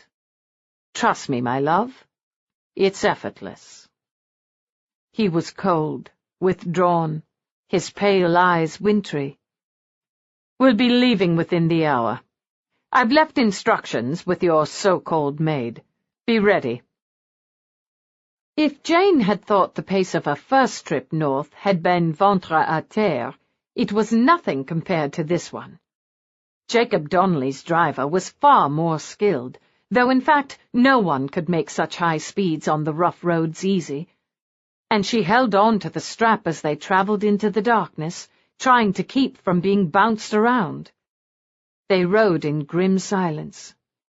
Jacob had changed his clothes, and apart from asking her if someone had brought her some food, he said nothing, leaning back on the opposite seat, his long legs propped on the floor beside her, and he slept. She wished she could do the same. She felt as if she'd spent her life in a carriage, and while she still loved the idea of travel, she wouldn't have minded a more leisurely pace or time off between trips in the best of all situations. This was far from the best. She glanced over at her companion, frustrated. She was frightened for Miranda, who seemed surrounded by enemies. Her closest friend had accepted her dismissal, and in fact been so busy becoming enamored of a thief, she'd forgotten all about her. After all, Jane had seen the way Rochdale had looked at her. She knew what love looked like. She'd seen it often enough between her parents, and she was sure she'd recognized it without question. But it seemed as if she was wrong. Not if he was going to offer her up to the heavenly host as some sort of gift or sacrifice or plaything. She shuddered. Jacob Donnelly slept on, impervious to worry and the racketing of the carriage, impervious to everything. She might just as well be alone in the coach, she thought, much aggrieved. If he didn't wake up and set her mind at ease, she would be tempted to go into strong hysterics. They hit a bump, and she almost flew off the seat. Her companion barely moved, and enough was enough. They'd been in the carriage almost 12 hours, stopping only to change horses, and the morning sun was coming up. If her companion was really that sound a sleeper, then she pitied the poor woman who married him. Of course she did, she mocked herself. Poor, shy, pitiful Jane. She reached out and kicked him. He didn't move, continuing to sleep soundly as the coach tore onward. She wondered what would happen if she pinched him. She reached out to kick him again, when his quiet voice reached out through the dawn-lit carriage. "Don't kick me, lass," he said quietly. "Mr. Donnelly," she said, hating the sound of a high and nervous voice. "Do you think we're going to get there in time to dissuade Lord Rochdale from taking Miranda to his evil friends?" He opened his eyes, looking at her with a lazy appreciation that startled her. What was there about her skinny, plain figure that was worth appreciating? "Now, Miss Jane," he said, "you'll find that most things aren't quite as bad as they seem. The heavenly host are no more than a bunch of spoiled, gormless aristocrats with more money than sense, and they try to keep themselves entertained by playing at being wicked.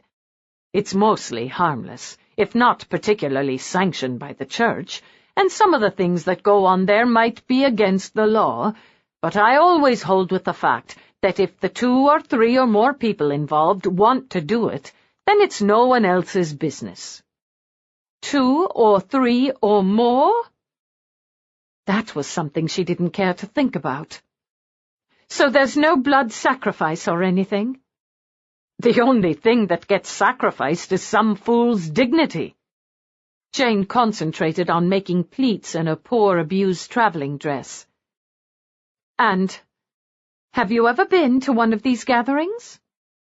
"Oh, they're not for the likes of me. For one thing, I've never been particularly interested. For another, only a favoured few are allowed to join, and those are of the upper crust. Your fiancé was rejected." "What?" She stared at him in shock. "My boring, stiff-necked, straight-laced fiancé wanted to be part of their disgusting group?" "Maybe he wasn't so boring as you thought." "Trust me, he was," she said. "One can be perverse and still be boring." He laughed. "Very true. And being a member doesn't mean you've lost your soul.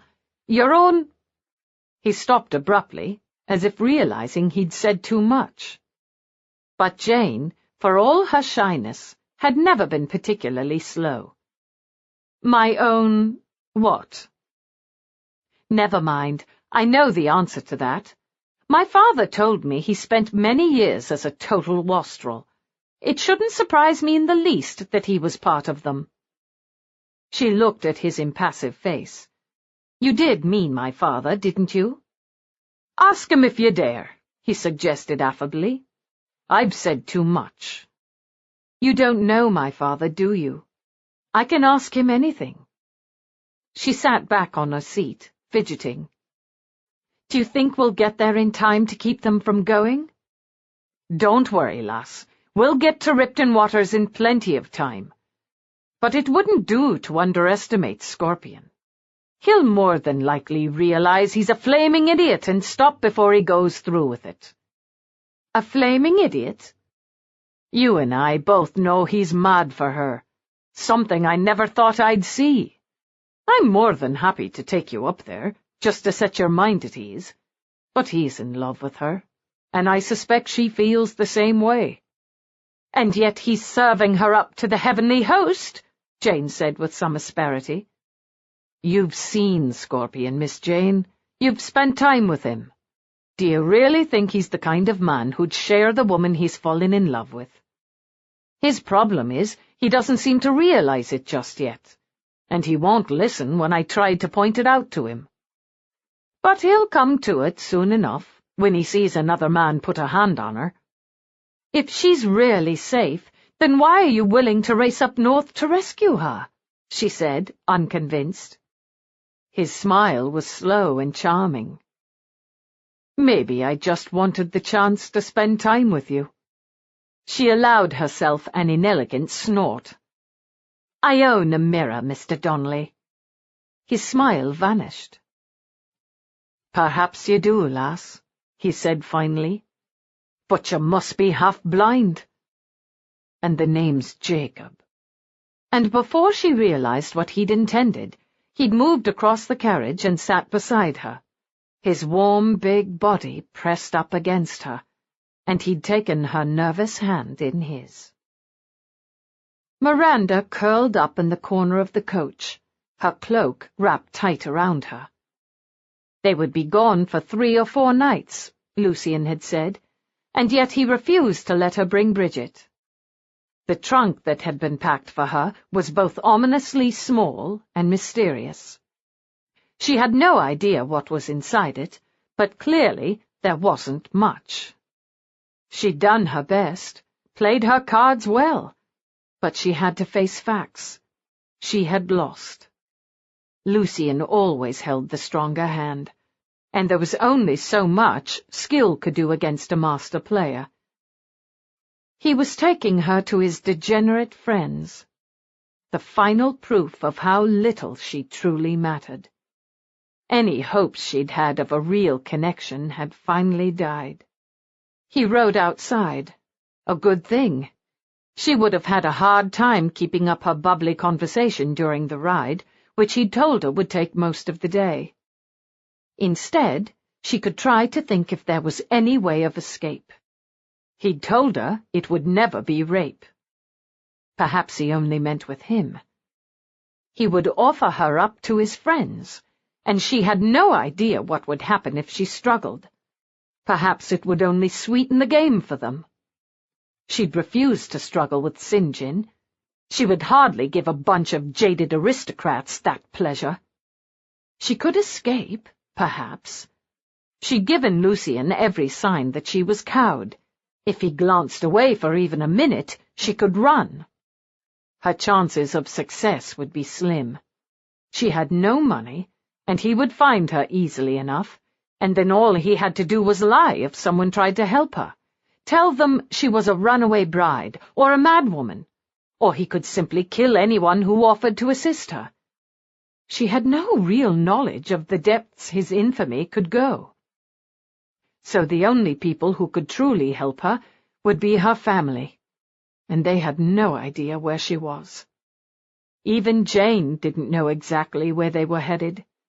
She could direct her family north, but Lucian had taken back roads, and Jane would have little information. Oh, they would find her eventually. But not soon enough. If he joined her in the coach, she might have been able to make him change his mind. Perhaps he knew that, and stayed outside for that very reason. It was just as well. Pulling up her skirts, she took out the knife that was strapped to her calf.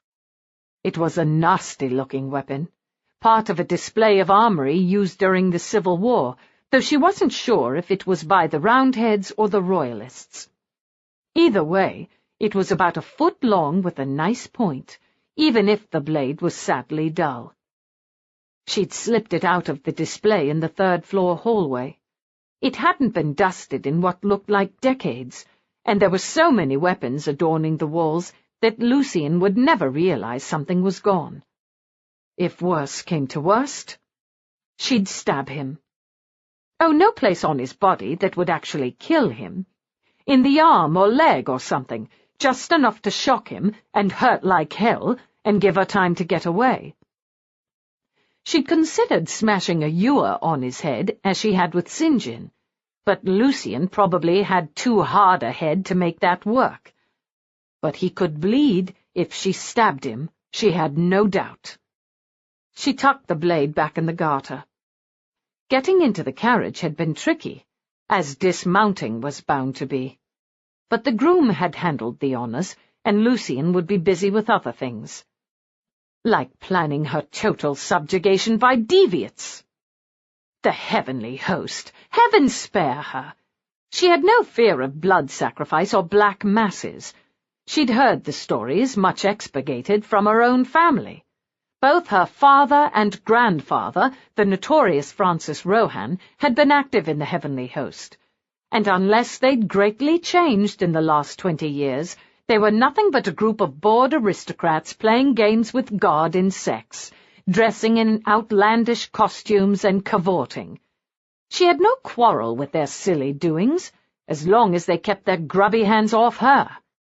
She considered the vain hope that her brothers had lied to her, that they had followed in the family footsteps and joined that group of degenerates, and would, upon discovering her identity, rescue her. But she doubted it. She knew them too well, and none of them would have had any patience with that kind of play-acting. The heavenly host would hold no interest for them. Benedict and Charles were happily married, and Brandon was such a prig he'd be horrified. So she could fight, she could run, or she could stab Lucian. While that was definitely the most appealing, she somehow doubted she'd have the courage in the end, because, appalling, toad-sucking, slime-dwelling bastard that he was, she what? Didn't want to hurt him? That certainly wasn't true. She'd like to bash him in the head. She was fond of him? Hardly. One couldn't be fond of someone who skulked around like a Shakespearean villain. Pitied him? Not likely. He was much too strong to be pitied. Lusted after him? Perhaps she would say yes, if she were to be honest with herself, but she was fighting it, fighting her own weaknesses. So he was good at making a woman shiver and tremble and dissolve. It was a skill and nothing more. She needed to remember that. But she could also remember the way he held her as she cried. The expression on his face when he thought she wasn't looking. The way they were so oddly in tune when they weren't at war. If he'd just stopped being such an arrogant bastard, she might start to care for him, might stop wanting his head on a platter. But she was much too wise a woman to fall in love with a man who was only intent on vengeance against her family and thought of her as nothing but a weapon. She was much too smart to love a man who couldn't love her back, no matter how easy it was to fall under his spell. Wasn't she? Chapter 25. The rain had begun to fall by mid-afternoon, but Lucian made no effort to join his bride in the carriage, despite the cold chill. He wasn't particularly happy with himself, which was nothing new. Happiness wasn't something he tended to consider. It was far too ephemeral, and, in fact, he wasn't sure he'd ever really known it. His mother had died in childbirth, taking his baby brother with her. And his father, inheriting nothing but debts and a fatal propensity for gaming, had had no choice but to decamp to the remaining family estates in the New World, taking his 4-year-old son with him. He'd married again, another émigré, more to warm his bed and his coffers than to provide a mother for his neglected son. Lucian could remember, if not happiness, at least a form of hope. Cecily was kind to him, and she gave him a sister, Genevieve, before his father had died of cholera. He must have recognized the darkness that lay within Cecily, that stopped him from giving his child's heart to the only mother he had ever known, because it wasn't long before the madness was on her. In truth, he was much more familiar with solid, long-lasting things like justice and revenge. Happiness is an illusion, though there were moments, when he'd been with Miranda Rohan, that he thought he might have caught a glimpse of it. Why the hell had he ever thought marrying her was a good idea? He never would have tolerated a milksop, never have considered it. But Miranda was a woman with fire and determination, and he'd been reluctantly entranced with her from the moment she stepped inside his carriage in Hyde Park. Before that, she'd simply been a cat's paw, a tool to bring him what he wanted. He thought he could play with her and then discard her, immure her in Palfrey House, and not have to think about her again. He'd greatly underestimated her. She drew him in ways he didn't want to think about. She infuriated him, made him laugh, filled him with lust. And she weakened him. This was the greatest danger. He looked at her, and something inside him softened, just as his cock hardened. He should have realized what a risk she was and come up with another plan. He was fiendishly inventive. It would have been simple enough to have orchestrated some other design that would leave the Rohans in the dust, sparing Miranda. He'd already had to regroup once when St. John had failed so miserably. He could have done so again. And there it was again. His ridiculous desire to spare her, to protect her, when his life's work aimed at using her to hurt the people who loved her most. It was no wonder he was happier riding in the rain. It suited his gloomy preoccupation. The current members of the heavenly host were ensconced in Bromfield Manor, a house in the countryside beyond Morecambe. Their revels already commenced. He'd joined in a number of times, watching their futile black masses with amusement, helping himself from the banquet of sexuality offered. He told himself he would have nothing to feel guilty over. No one, woman or man, was coerced or forced at the revels. All Miranda need do was say no, and she would be left alone. She was the mistress of her own fate. She was also infuriatingly stubborn, and not one to back down. Well, neither was he. In the end, it would be up to her. Her choice. It was evening when they arrived at Bromfield Manor. If Miranda had any trepidation, she hid it perfectly, keeping up a steady stream of inconsequential chatter as they were shown to their rooms. She only balked when the maid opened her trunk and laid out her outfit for the night. At first glance, it was suitably demure. A Grecian-style gown in black, with gold sandals of a classic design as well. It took but a moment to realize the dress was diaphanous to the point of transparency, and all of his future wife's charms would be revealed to the host. He'd even had Bromley work up a black mass wedding, and he'd done so with his usual enthusiasm. That ceremony included consummation by whomever she accepted, thereby sealing their vows of a non-monogamous relationship and an openness to indulgences of every kind. If Miranda accepted this absurdity, her subjugation would be complete, and the Rohans would have lost her. A few days with a fortune hunter were one thing. A willing participant in what would quickly become an orgy was a different matter. "You expect me to wear that?"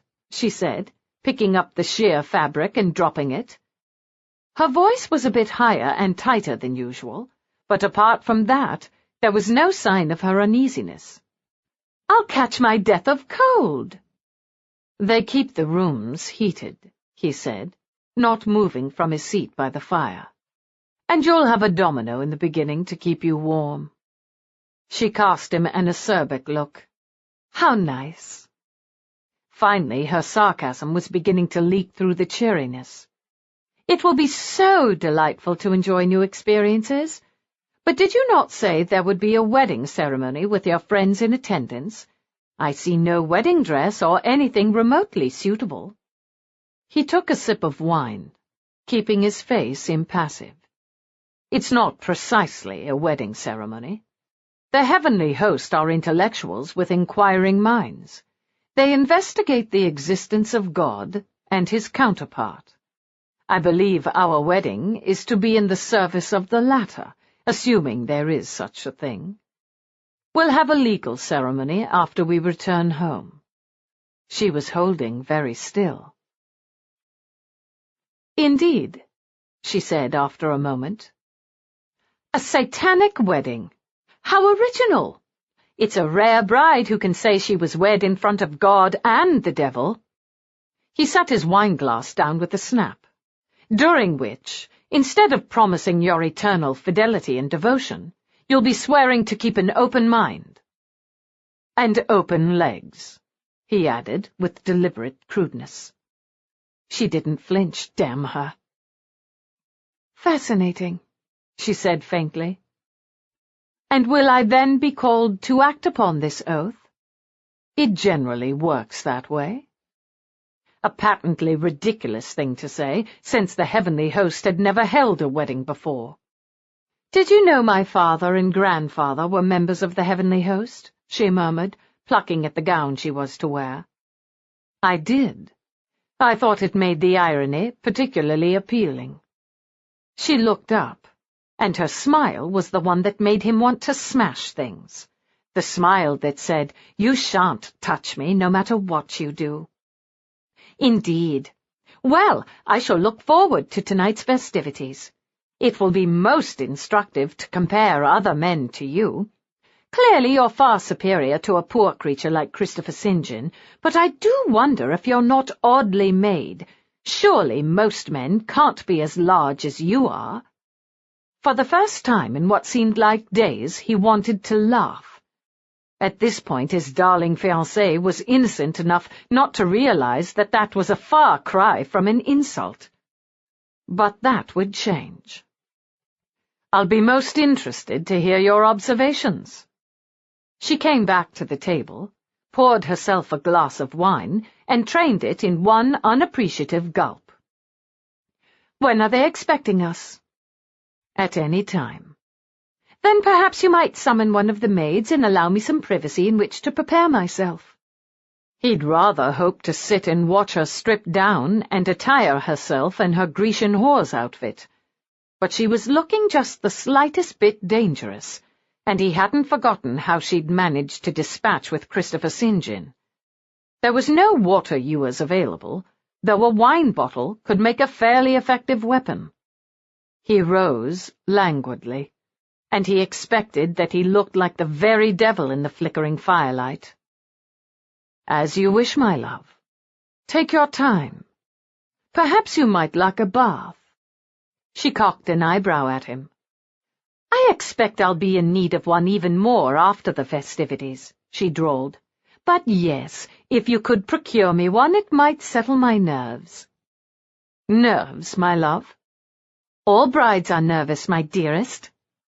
There was a real edge to the endearment. "And I don't want to disappoint your friends." He found he was grinding his teeth. He stopped immediately. "As you wish," and he bowed himself out of the room. Miranda watched him leave, a composed expression on her face. The moment the door clicked behind him, she would have been tempted to run and lock it, but there were no keys in the doors at Bromfield Manor. The truth was plain, but unpalatable. He really didn't care for her, not in the tiniest bit. She glanced toward the windows. She could try to escape, but they were on the second floor, and she'd already checked. There was no balustrade or terrace to afford her an easy exit. She could pull on the plain black domino, Lucian's cloak, eschewing the golden monstrosity he'd brought for her, and she could probably manage to sneak out of the house that way. The only problem being that they were on the edge of the moors, and she was far too pragmatic to court death before dishonor. She'd hidden the ancient dagger beneath the pillow on the bed, and she pulled it out to look at it. How many men had it killed? Could she bring herself to stab him? Yes, if he handed her over to his friends, and then brought her back to this bed, then yes, she could stab him before she left, and stab him she would. She sat silently while they brought a bath and filled it.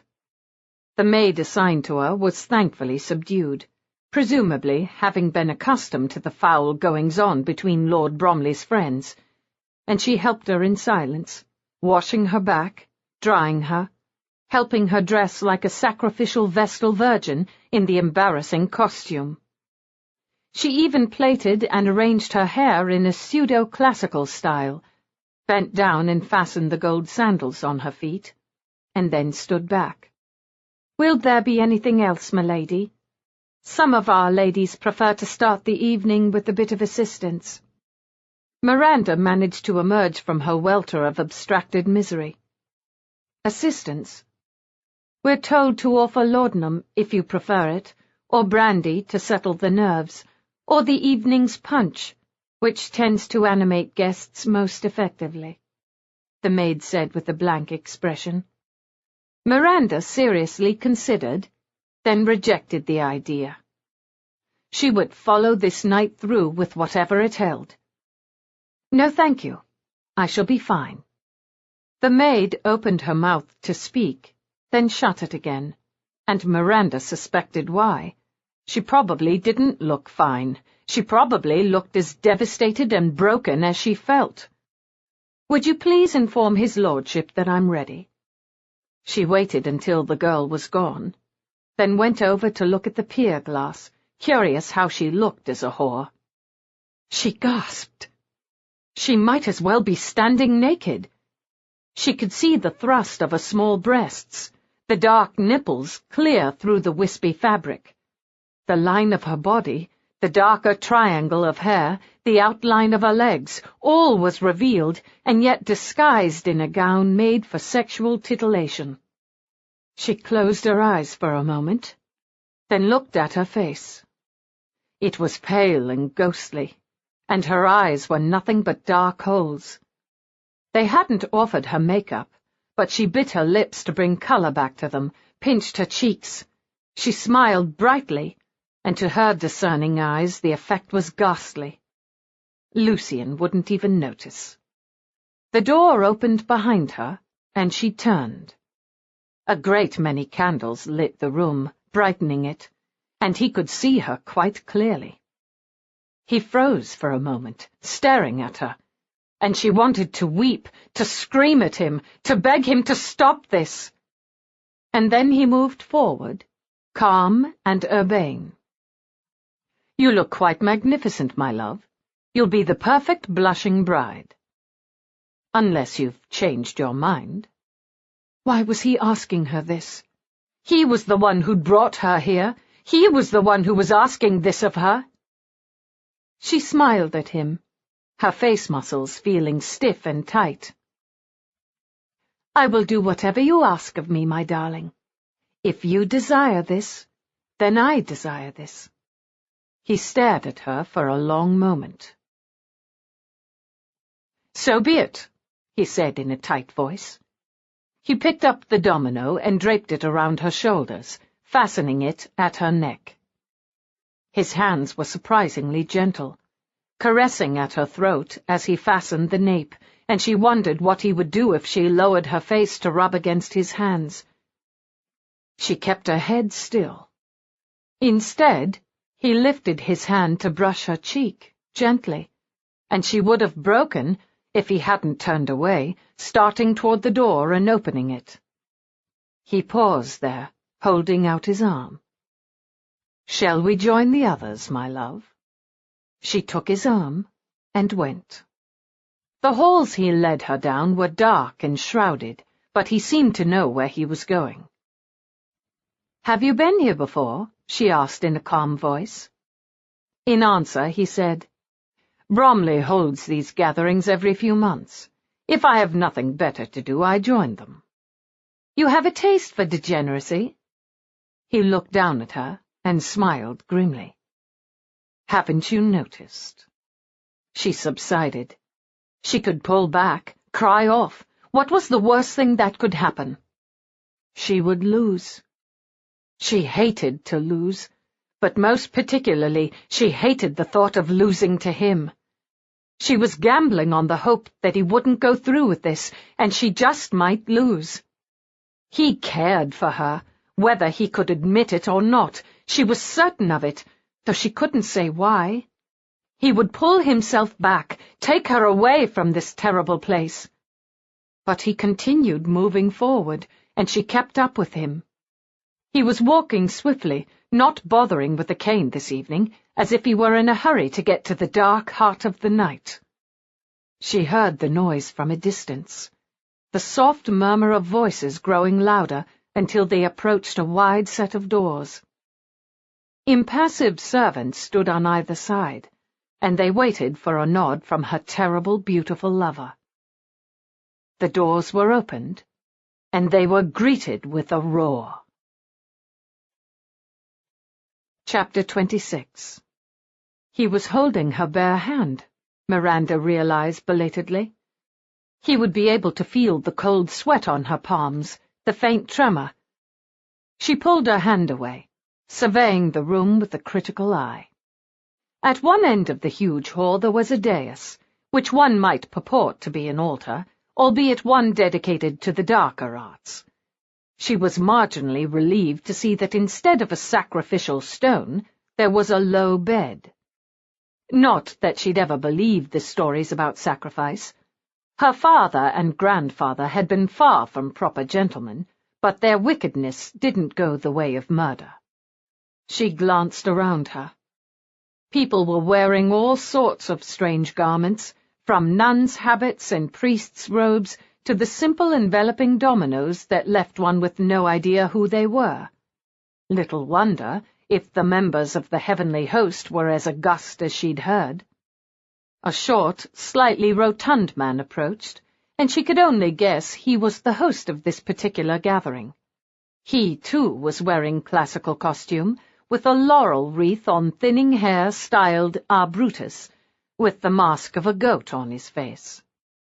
"We call you all to witness the marriage-maiden hell of our dear brother Lucian the Scorpion and his chosen lady, and we ask you all to partake of the chalice that will sanctify this unholy union."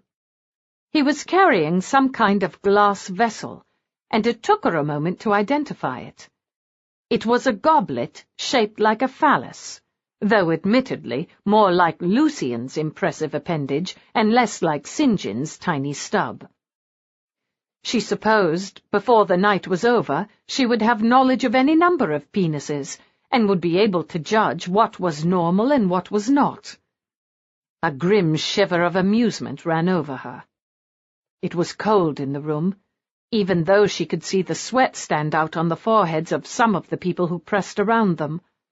Or perhaps she was simply nervous. Lucian stood beside her, silent.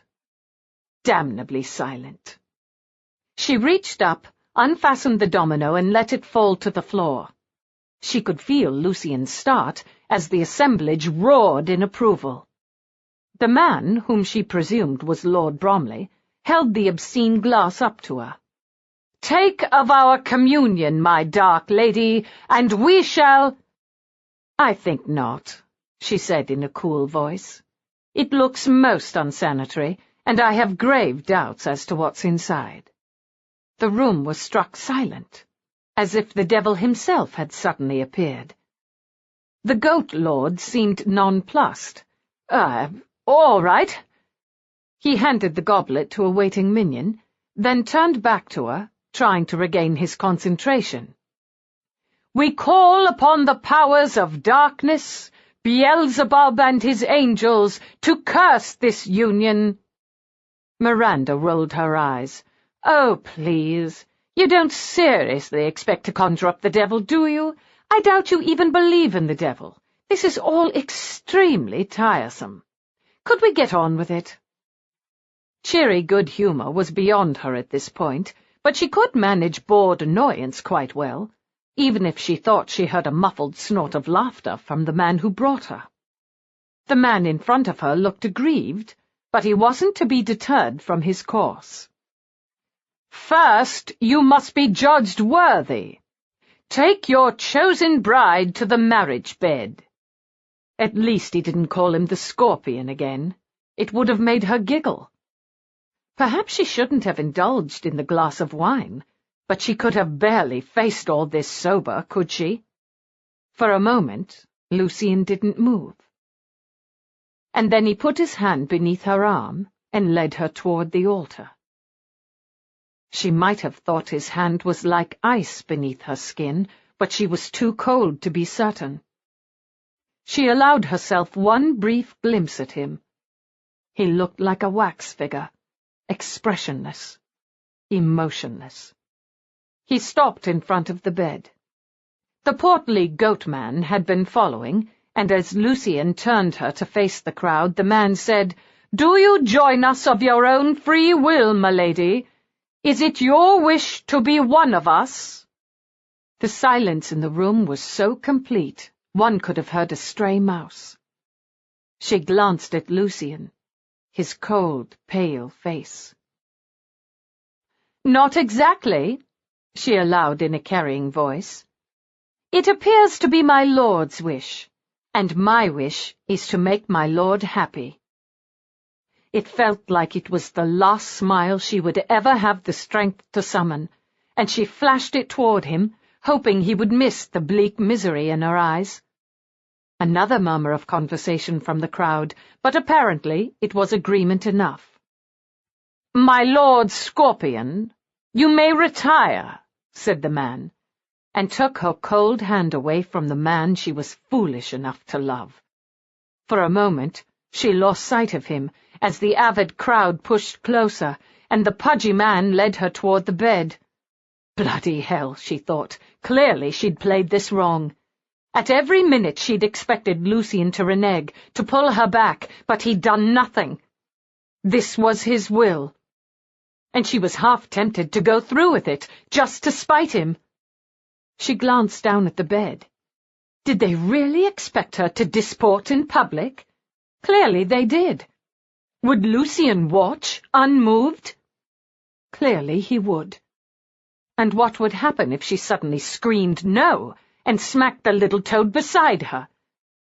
And what was keeping her from doing so? Hope? Surely that was long gone. Pride? That couldn't be worth this kind of shame, to stand here practically naked in front of all these people. Why the hell had she dumped her domino? She was a fool and a half to put up with this nonsense. It was past time to put an end to it.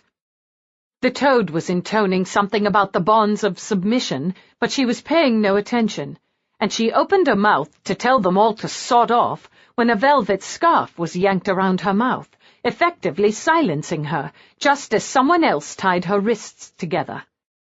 She panicked then. She'd waited too long. They placed a hood over her head, and she felt herself lifted and placed on the bed, and no matter how hard she struggled, there seemed to be hands everywhere, holding her down. "Do not worry about her struggles," she heard the voice say, as she tried to scream against the gag. "It is simply part of the ceremony. She has given us her word free and clear that she wishes to participate, and we will—" "Get your hands off her!" She heard those words, loud and clear, and she fell back against the bed, no longer struggling. The hands were still holding her down, hands on her shoulders, hands on her legs. "You heard me." Lucien's voice was cold and clear, murderous. "If anyone touches her, I'll kill them." All the hands immediately left her, and she tried to sit up. She felt dizzy, her terror making her light-headed in the muffled darkness, and she felt Lucien approach her, knew him by the feel of him, the warmth of him. He took her bound hands in his and cut the ties so that they fell apart.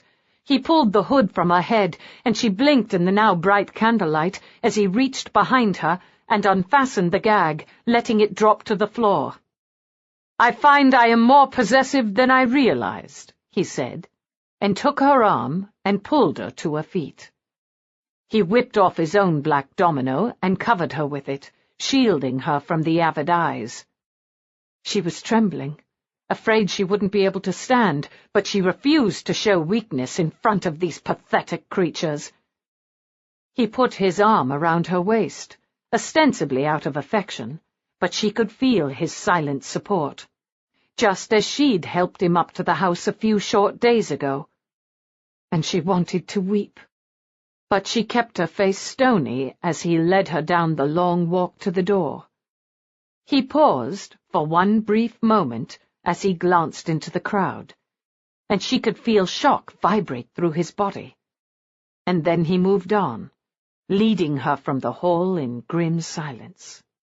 There were curious eyes on them as they descended the staircase, but he simply scooped her up in his arms, and she instinctively put her head against his shoulder, hiding her face. He didn't pause, didn't speak to anyone, and she could feel his body tremble as he carried her. She wasn't sure if it was from anger or her weight, and she didn't care. She wished she weighed 5 stone more. It would serve him right. To her astonishment, he placed her in a waiting carriage, settling her gently on the seat. And for a moment she dazedly wondered whose carriage he was stealing. And then she recognized his own, from the softness of the squabs, the faint scent of sandalwood, and Lucian, a dark, spicy scent that had once seemed like everything she had ever wanted. She knew it, now that it was too late. She'd loved him, and he'd betrayed her. It made no difference that in the end he'd recanted. He could have 1,000 reasons for that. He'd thrown her away, and he'd lost her. She would have hoped he had the decency to let her ride alone. He had little decency, if any. He climbed in beside her and tried to pull her into his arms. She kicked him to get away, ending up on the opposite seat in a far corner. He wouldn't be able to see her face. He should have known that she wasn't to be touched.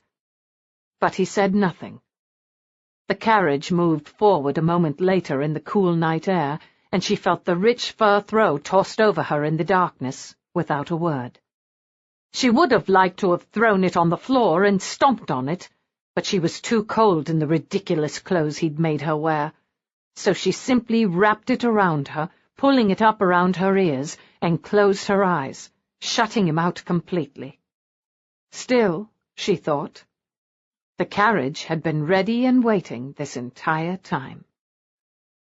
Well, how extremely interesting, Christopher St. John thought, moving away from the crowd. The future Countess of Rochdale had certainly told off the heavenly host quite nicely. And Rochdale himself had been as cold-blooded as ever, offering up his future wife as if she were a decent bottle of port to be shared. But even more interesting was the fact that he'd changed his mind, stopped them, carried her out of there like some noble knight. He'd gone out of his way to make certain Rochdale would see him, standing at the edge of the crowd, and his reaction was all St. John could have asked for.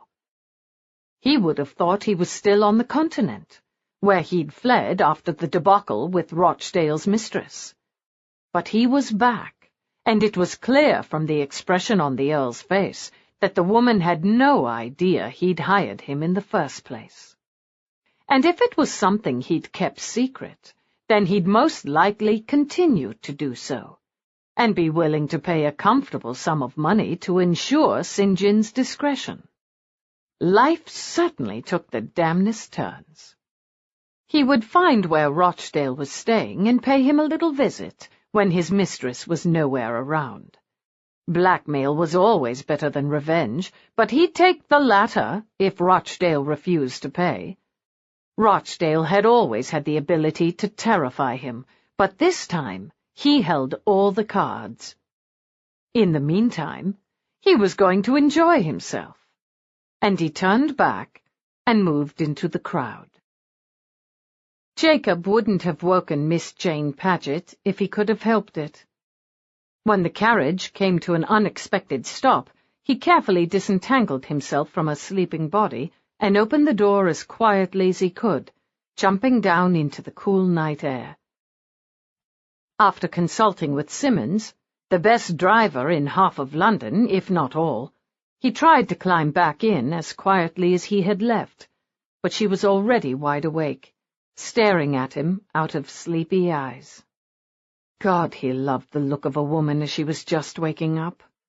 There was something so blissfully erotic about it, the softness of her mouth, the vulnerability in her eyes, a vulnerability that suddenly disappeared as her eyelashes swept down. "What's happened?" she asked. He'd been hoping not to have to tell her, but his Jane was just a bit too sharp. "The left leader's thrown a shoe. We're almost at the next posting house, but we may be facing a bit of a delay." There was no missing the alarm that swept through her. "But what if we're too late?" "Hush, lass," he said in a soothing voice as the carriage started forward, this time at a snail's pace. "Scorpion's more than capable of seeing after his woman. He's more dangerous than you might think, and he's not about to let anyone touch her. He'll have changed his mind, you'll see." She didn't look reassured. He started to cross the carriage to sit beside her again when she held up a restraining hand. "You don't need to comfort me, Mr. Donnelly. I'm not a child. I'm simply worried about my friend." "I know you are, lass, and You may call me Miss Paget."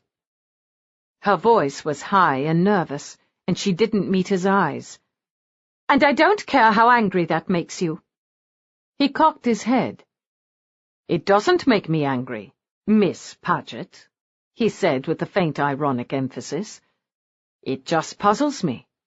Have I done something to offend you?"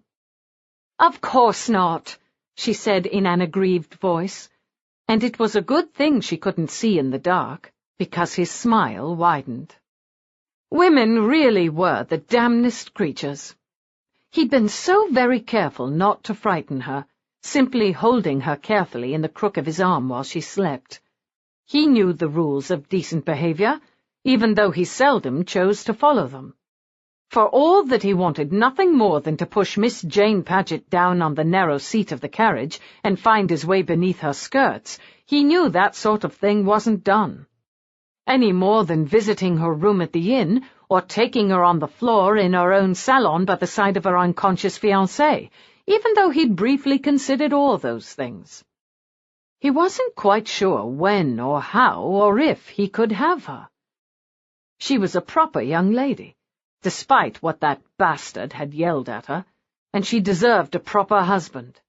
If he'd ruined things for her by taking her off like this, then maybe he stood a chance. But if she somehow managed to squeak through with her reputation intact, then he'd stand aside. The kind of life he offered was much too rough for the likes of her, though she was more resilient than she seemed. And for her to have a chance at that proper life, she needed her virginity intact as well. Of course, he'd agreed to take her on the hope that Bothwell had talked, and she was already ruined, that he would end up being the best of bad choices, and he'd never let her regret it. But now it didn't seem to matter, since for some reason she was so angry with him she probably wouldn't ever want to see him again. There was a faint sliver of moonlight shining in the carriage as they turned a corner, and he thought he saw a sheen of tears in her eyes. "What's wrong, lass?" he said in a gentle voice. "Are you that worried about your friend?" "Of course I am," she said, and now he could hear the tears in her voice. "Why else would I be here with you in the middle of the night?" Enough was enough. He crossed the rocking carriage and took her into his arms, half expecting a struggle.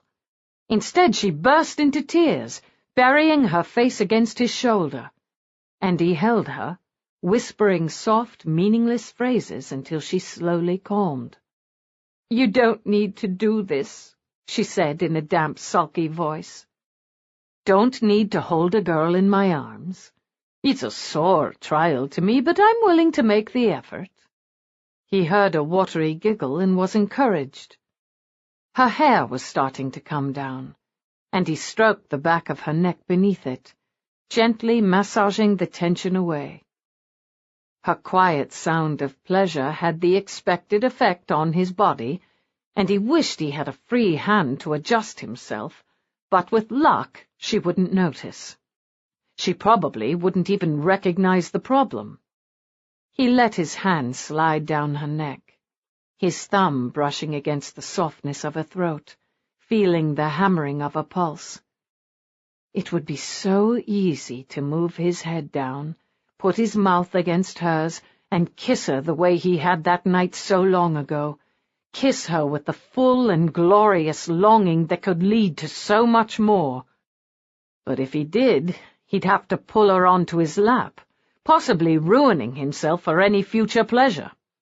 And even if he did manage to rearrange himself properly before she landed, what was the likelihood he'd be able to stop if she'd prove to be the slightest bit acquiescent? And she'd be more than that. He knew women, and he knew his Jane. She was in love with him, dazzled by him, and if there were the slightest chance he could have her, then he'd make her a good husband. He'd already given over Beggar's Ken to Jem and Gracie, and he had more than enough money to keep them in whatever style she wanted. But she'd be shunned, he thought, absently stroking the side of her neck, his fingers gently touching her collarbone. And he wouldn't ask it of her. So no kisses, no matter how badly he wanted them. He'd hold her chastely, like the saint he wasn't, and— "Get your hands off me," snapped his gentle beloved. He didn't, of course. He simply shifted her around to face him, thankfully adjusting his own rebellious body at the same time.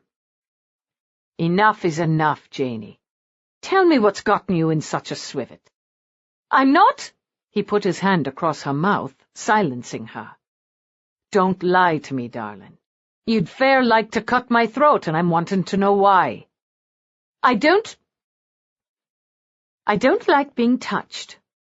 He grinned, and he was close enough for her to see it. "Now that's not true. You fair purr like a little cat when I touch you." "Not true.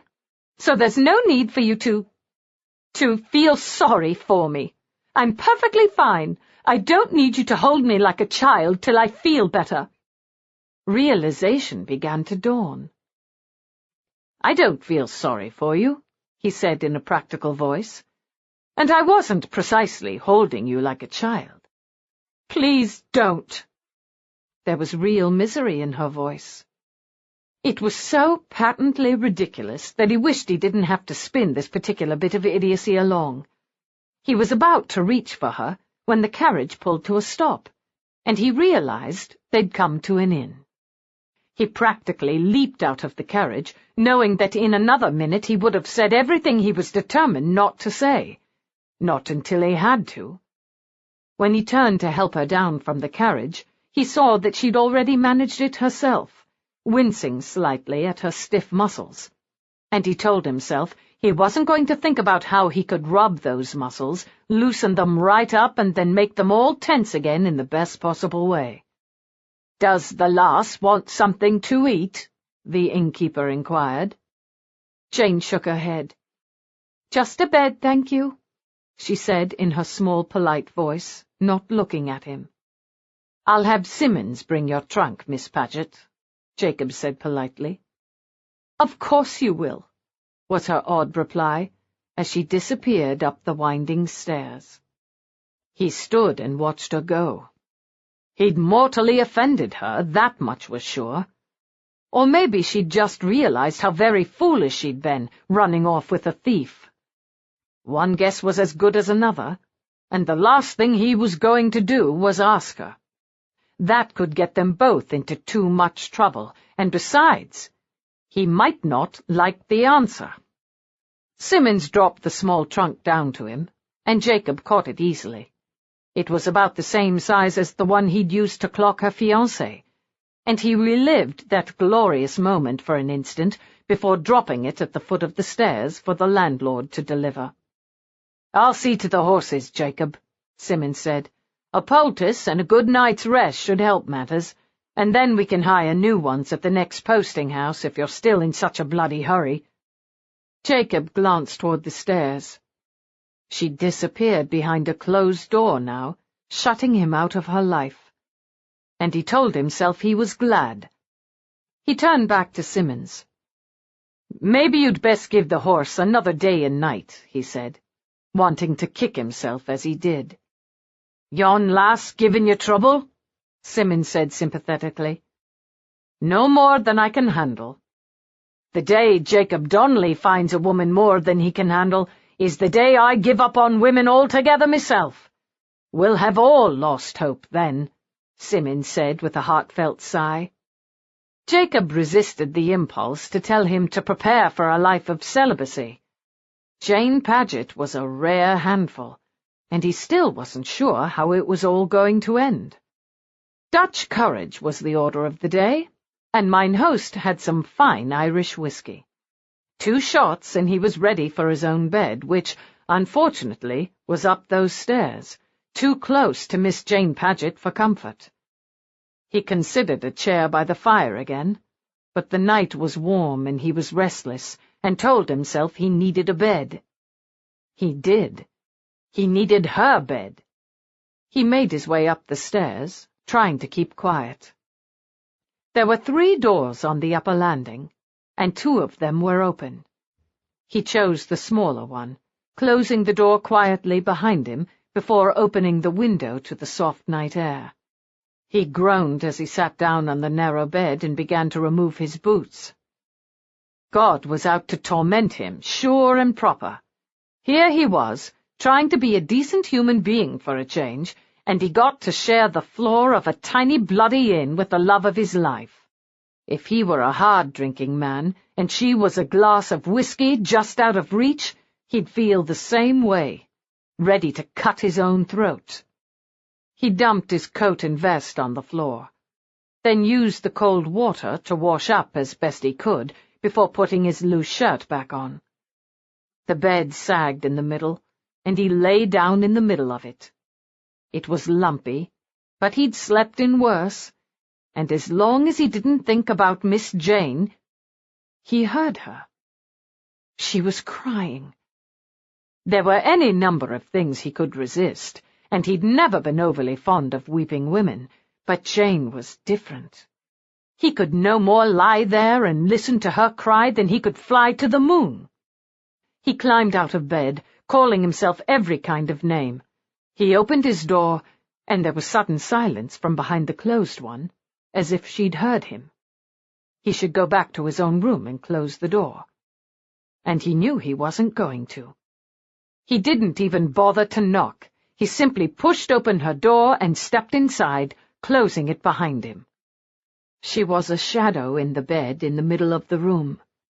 She'd opened her window as well, and he could feel the soft spring breeze.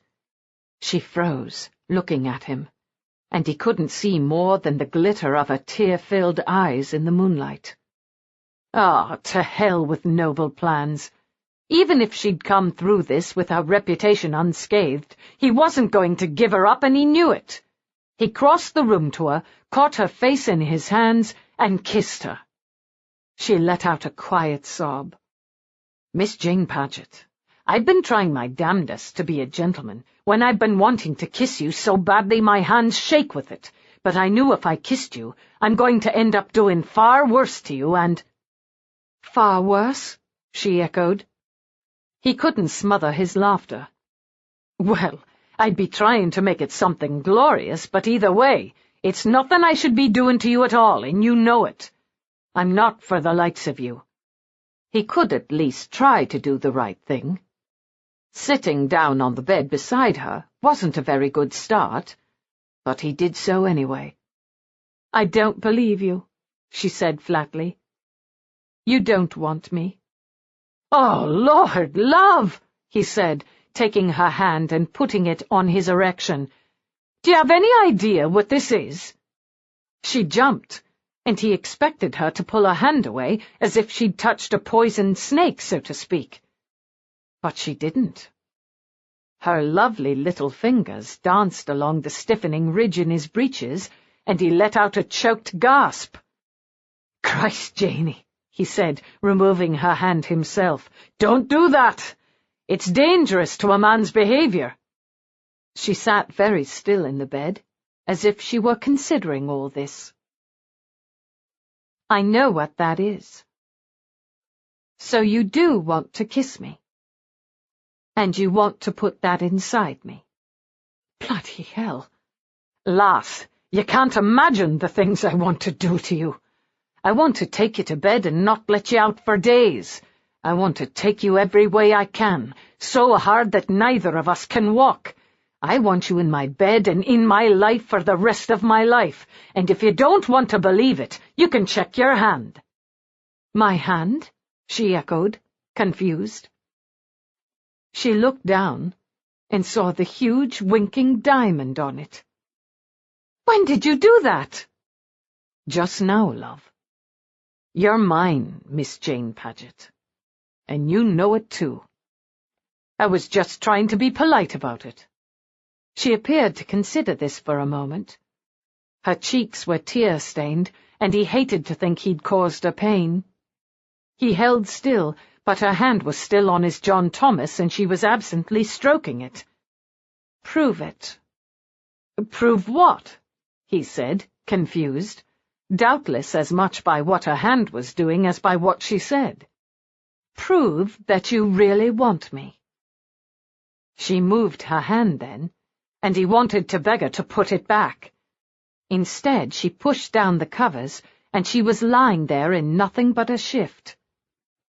"If you want me, ruin me, and then we won't have any other choice." He hadn't had a better offer in his entire life, but he still hesitated. "I don't know as I'd call it ruined, lass." She reached up, grabbed his shirt in 2 fists, and pulled him down to her. "Please," she said.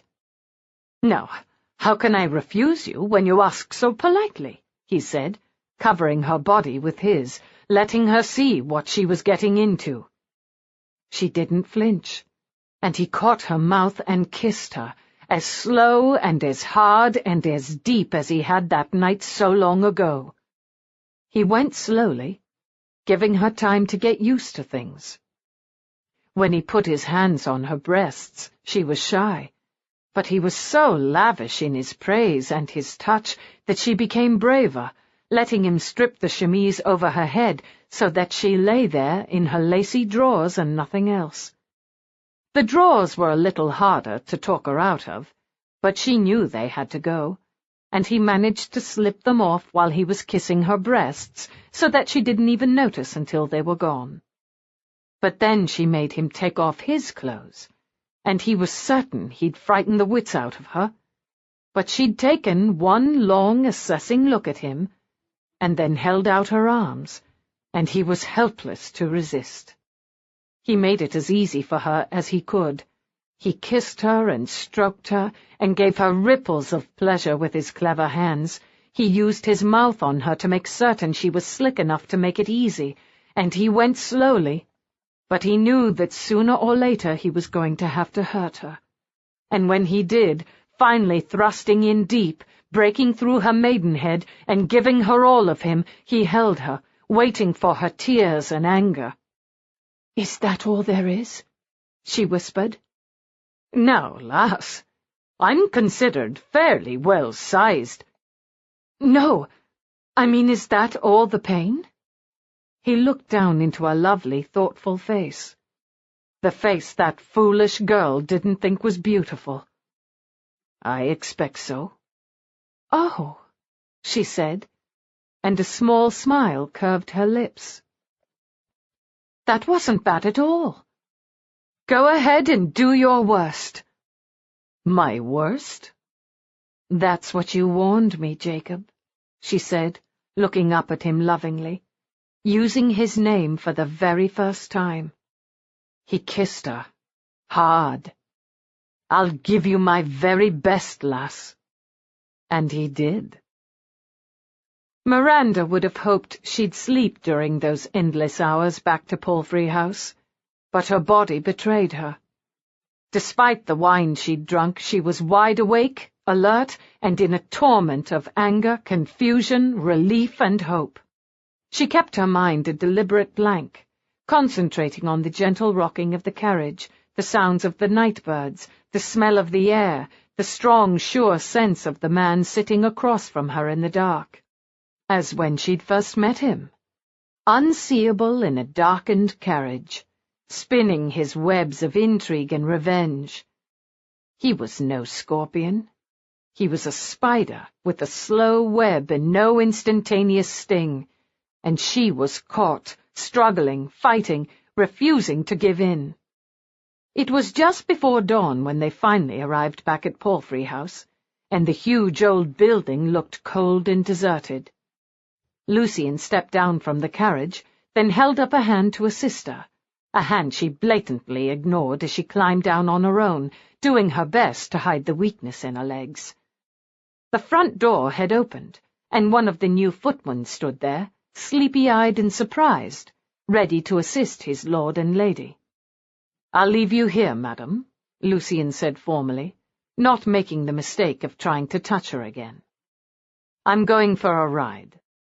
She didn't signify that she'd heard him, or that his words made the slightest bit of difference as she sailed past him into the house. With luck, he'd fall and break his bloody neck, or simply never return. She could be quite happy alone in this house, as long as she could get rid of Mrs. Humber. There was even a remote chance that she might be carrying his child. Some women conceived the moment a man looked at them. Others waited years with nothing but empty wombs. She wasn't sure which she wanted, and she wasn't going to waste her time thinking about it. All she wanted was to get this poisonous gown off her and find her own bed. Bridget must have been warned of their abrupt return, for she was waiting in the room, fully dressed. She took one look at Miranda's outfit when she stripped off the black domino and then immediately closed her mouth. "Get this off me," Miranda said in a tight voice, already yanking at the golden ties that threaded around her waist. Bridget immediately began to work at it, but her hands weren't deft enough or swift enough, and Miranda's unnatural calm finally broke. "Get it off me," she said again, her voice rising into hysteria as she tore at it, desperate, making the knots even worse. "I can't stand it. I don't care what you do. Cut it. Tear it." Bridget did just that, slicing through the gold leather cord that bound it so that it pooled on the floor around her, and Miranda began to cry, deep, ugly sobs that racked her body as Bridget pulled her into her strong arms and comforted her as if she were a young child. There, my lady, don't weep so. He brought you back, didn't he? I knew he couldn't go through with it. Mrs. Humber said you wouldn't even be returning, but I knew different, and I kept up here waiting for you, and now here you are." She held Miranda's shivering, naked form against her comfortable bosom. "The master's not so bad as he says he is, and if you ask me, he cares for you, whether he likes it or not." "I didn't ask you," Miranda said in a small, miserable voice, as Bridget pulled a fresh white chemise over her head. "I don't care what he likes or doesn't like.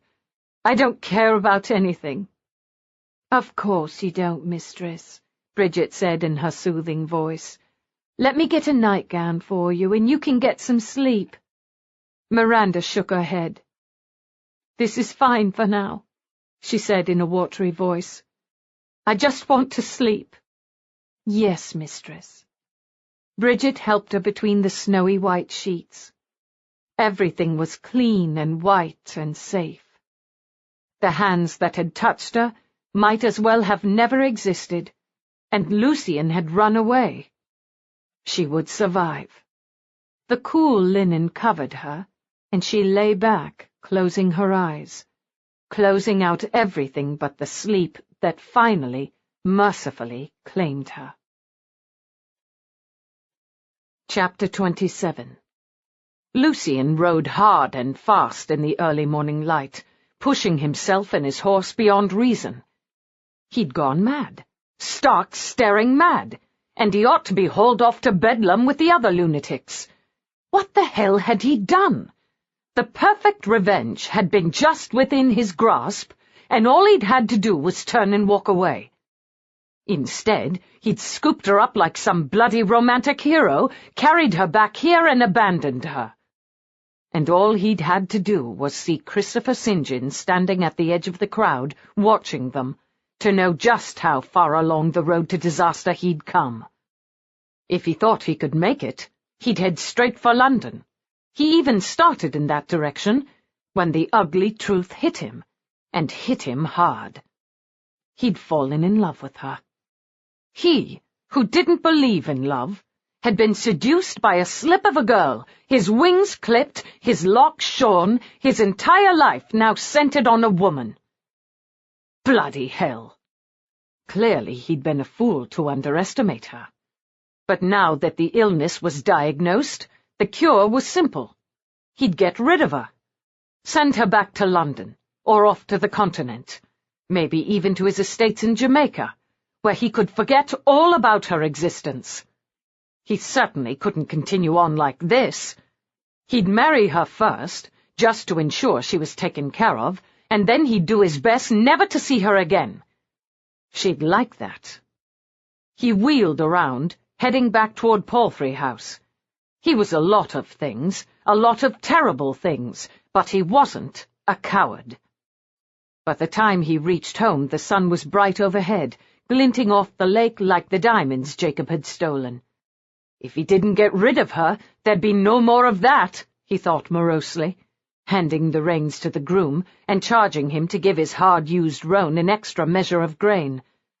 No more skulking around in the darkness, no more heavenly host, thank God. They'd always been tedious, though he'd enjoyed the sex, but all the determined depravity had begun to pall, and their little rituals were ridiculous. Right now he wanted sex with no one but Miranda, and he had the depressing feeling that it was always going to be the case. Sending her across the ocean was the only cure. He took the steps 2 at a time, determined to find her before he could think better of it, heading straight for her rooms on the 3rd floor. To his astonishment, the door was actually locked. This mouldy old place had more than its share of antique armaments, and a complete suit of arms stood at the end of the hall. He strode down to it, picked up the battle-axe, and headed back to Miranda's door. One solid whack, and the door splintered. The doorknob crashed at his feet. He pushed inside, then slammed it behind him. Without a latch, it immediately swung back and hit him in the bum, so he grabbed a chair and shoved it against it, then turned to advance on her.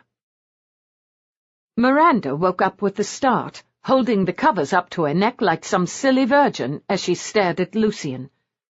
He stood inside her doorway, holding a battle-axe, and she wondered for a moment if he was going to kill her. She didn't care. He dropped the axe, trying to be casual, and came toward the bed. "Your door was locked," he said unnecessarily. "Against you," she pointed out in an even tone. "Well, you see how much good that did." She should simper and smile, but that ability had vanished the moment he'd left her to that horrid little man in the goat mask. She glared at him. "What do you want?" "To talk." "Well, I don't wish to." There was none of the cloyingly flirtatious lover now. The mask had dropped. "I thought I was your darling, your true love," he said, taking one of the delicate chairs and lounging in it, for all the world like a man in his mistress's bedchamber. Well, she wasn't his mistress, and she never would be. Her face stayed grim. "You're an evil, treacherous, degenerate monster, just as you always told me you were. Go away." "I saved you," he pointed out. "God knows why. By the way, I'm afraid you've lost one of your prize pieces of armament. I stole a dagger from the Roundhead collection and left it behind." He looked amused. "No, you didn't. I took it from beneath the pillow and had it placed in the coach ahead of time." Her eyes narrowed. "You knew I had it?" "Of course." "I should have stabbed you when I had the chance." He smiled at that. "Bad move." "If you don't go away, I'll scream." "It won't do you any good, my angel. This is my house, remember? No one will come." "Not if Mrs. Humber has anything to say about it. She hates me." "Don't be ridiculous. Essie doesn't hate anyone." "I don't care about Mrs. Humber. I just want you out of here." "The coach was waiting to take us away," he pointed out. "It was doubtless waiting to take you away. I think you had every intention of abandoning me there and going on your way." He didn't deny it. "Why do you think I changed my mind?" "God only knows. You must have come up with something even more foul and evil to do to my family, using me to do it, no doubt." He rose, coming up to the bed. The midday light filtered in the windows, leaving strange shadows on the pure white sheets, and he loomed over her like the monster she knew he was. In fact, I have. The truth for a change. Well, pray enlighten me. Well, I had considered that your family would be driven mad by the thought of you married to me, being kept away from them, made miserable by my neglect and misbehavior. I hope and pray for your neglect, she said spitefully. Let me finish. He held up a restraining hand. And then I thought of an even better revenge. What if I made you blissfully happy, so happy that you never wanted to leave me? They would be helpless. If I mistreated you, they could always ask the Crown to intervene. If I loved you, they'd be helpless. She stared at him. You're out of your mind. That's impossible. I'm afraid it's too late, he said, and he began to take off his coat. She didn't move. And you think I'm going to lie still and let you touch me again? I hope you won't be lying still. It's much better when you participate. His vest followed, onto the floor. So you expect me to get out of this bed and follow you into my dressing room so I can't look at you? Your insanity knows no bounds. Only when it comes to you. He sat in the chair and began to pull off his boots, dropping them on the floor. And then he rose, reached for the hem of his shirt, and pulled it over his head so that for the first time she could actually see him in the bright sunlight that poured in her windows. No pitch-black darkness this time. He was beautiful. Muscled and lean and strong, with wide shoulders and powerful arms and a flat waist. And then he deliberately turned around, and she stared at the ruin of his back. She couldn't control her horrified intake of breath. It was astonishing that someone could have gone through that kind of torture and lived. The stripes crisscrossed his back, some so deep they had to have hit bone, others lighter, less vicious. It looked to her untrained eye that the beatings had happened over an extended length of time. Some of the scars had widened as his body grew, others were still narrow. And then he turned back, tossing his head so she could get a clear look at the same damage to his face, reaching into his scalp. So, he said in a flat voice, Richard III or Caliban? She knew she was crying. Crying for him, for the pain he'd endured. Crying when she never cried. Except that she did, for him. Always. She managed a smile. "Oh, brave new world," she quoted Miranda's speech, "that hath such people in it." "Come here, my love." And he came. It was late afternoon as they dozed, sleepy and sated. He'd won another wager. She had used her mouth on him, of her own accord, though he had to stop her before the afternoon ended too soon. She lay now in a state of bliss, looking out into the afternoon sunlight. Lucian lay beside her, on his stomach, and she slowly traced the scars along his back with gentle, loving fingers. "Do these still hurt?" "Not for a long time," he said, his face half on the pillow. She leaned over and kissed one of the deeper stripes, and then another, feather-light, and he groaned with pleasure. "It's a waste of time," he muttered. "I'm going to need at least an hour to recover." She laughed, falling back on the mattress but keeping her hand on him, wanting, needing to hold him. "Who did this to you?" She was afraid he'd tense up, push her away, but he didn't. It was as if he'd finally given up fighting her, fighting his own feelings for her, the feelings she'd somehow known he had buried deep inside. "My stepmother," he said after a moment. She was mad. That's why Genevieve was brought up here. Her family didn't want to leave her with her mother. I was no kin of theirs, so I was fair game. His voice was calm, emotionless. And your father? Already dead. We were in Jamaica, but I don't think I would have fared much better here. He turned his head to look at her. Don't cry, love. It was over long ago. He reached up and brushed the tears away with his thumb. What happened to her? Your stepmother? What finally stopped her? I expect she would have killed me before she stopped, but fortunately she drowned herself one night. With no help from me, I might add. I was only 12 at the time. I would have killed her if I could, but at that point I was small for my age. No one ever fed me. "Oh, Lucian!" she cried. He moved to cover her, so quickly she didn't realize what he was doing. No more tears, Vixen. You unman me. Well, that's the last thing I'd want to do.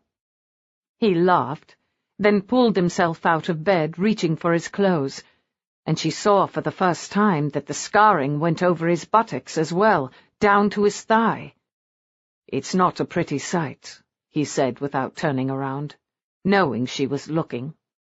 Actually, it's a very pretty sight, she said, doing an excellent job of keeping the tears from her voice. Saucy wench. Do you realize the door's been open all this time? I don't know if it will close again. You'll have to move into the pink room with me. She giggled, unable to help herself, and at that he turned and smiled at her. She had the oddest feeling it was if he was saying goodbye, but she knew that was impossible. He loved her. He was no longer fighting it. There was nothing to be afraid of. She wiggled back down in the covers. Where are you going? I have things to do. Much as I'd love to spend the entire day despoiling you, I think you need to rest. I promise to wake you by dinner time. And how are you going to awaken me? As wickedly as possible. She smiled sleepily. There was nothing to worry about. She was simply unused to being happy. Come back sooner, she said in a sleepy voice, and before he could even leave the room, she fell back into a sound, sated sleep. Lucian left his pink rooms, having bathed and changed, a rueful smile on his face. She really did have an unholy nerve. He wondered if that was the god-awful moment when he'd fallen in love with her, or had it been earlier than that, when she'd wept in his arms and then turned around and burbled cheerfully at him. Or had it been, as he suspected, the moment she kneed Gregory Pennell in his privates. She was fearless, and he'd been a fool to try to resist her. "You've got a visitor, my lord." One of the new footmen was waiting for him by his door, and Lucian froze. They were too remote for casual visitors, and he knew exactly who it was. He thought he'd have more time to admit to Miranda the wretched truth about Christopher St. John. He'd told her he was a villain. What more could she expect of him? But the thought of St. John's vapid face in the crowd at Bromfield made him a little ill. "Where is he?" He couldn't remember the servant's name, but it hardly mattered. "He's in the green drawing-room, my lord. He said to tell you his name is—" "I know what his name is. Tell him I'll be with him in a few minutes." And he went back inside his room to find his pistol. Christopher St. John had changed very little in the last years. He was still a handsome man, if one didn't notice the weak chin, now slightly softer than before, with the hint of a second one beneath it. His clothes were the sort that looked expensive at a casual glance, but were made of poorer quality fabrics and inferior tailoring. He'd fallen on hard times, which pleased Lucian. What didn't please him was the fact St. John no longer seemed terrified of him. Perhaps he needed Leopold's stern presence to keep him in line. He gave St. John his calm, icy smile. "Don't rise," he murmured, as he came in the room, leaning more heavily on his cane than he needed to. "What a delight to see you, old friend, though I'm afraid I was under the misapprehension that you were to stay out of England. In fact, I thought I paid you a very great deal of money never to return. But perhaps I am mistaken." "Money runs out, Rochdale," he said with a faint sneer. "I find I'm in need of more, which I'm certain you'll be more than happy to provide, given that you've taken that piece of crumpet for your own." "Blackmail?" "Oh, let's not call it blackmail, old man," he said. "Call it insurance. You don't want her to know you paid for me to kidnap and deflower her, and I'm more than happy to be discreet. I just require a little loan." He could shoot him, Lucian thought dreamily. He'd derive great pleasure from it, but the sound would alert Miranda, and that was the last thing he could afford. "And just how great a loan are we talking about, dear boy?" St. John eyed him carefully. He would want to come up with the perfect number, Lucian thought. Too little, and he'd appear a fool. Too much, and Lucian would balk. "Let me make this easier for you," Lucian purred. "I would think £5,000 would keep you out of England and living quite well for the rest of your life." He didn't for one moment believe that. St. John would be back within the year, wanting more. He was a man with expensive tastes. St. John looked torn. On the one hand, that was clearly more than he'd been planning to ask for. On the other, if that was the offer, then more was always possible. "I suggest you take it," Lucian said gently, "before I change my mind and put a bullet in you." "You wouldn't do that. How would you explain me to your lady?" "With great difficulty, I have no doubt. However, do you really think I wouldn't be able to bend her to my will?" St. John was looking uncertain. Fear was beginning to gather in his shallow eyes once more, and Lucian knew he'd won. At least for now. St. John tried bluster. "Well, there's no guarantee of that, now is there, my lord? And I'm thinking—" "I'm thinking you should stop thinking. Take it and be gone before I change my mind." "And you're going to tell me you have 5,000 quid in cash just sitting around?" "In fact, I do. Small change, my boy." He tossed the small satchel at him, and St. John fumbled for a moment, then clung tightly. He rose, and there was a faint sheen of sweat on his brow.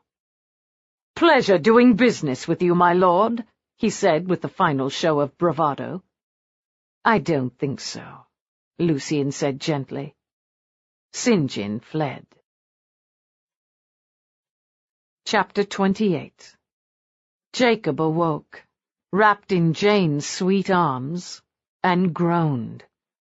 He wanted to lie in bed with his darling girl, kiss her into arousal, take her again very gently, given that he'd already had her twice, and she was doubtless tender.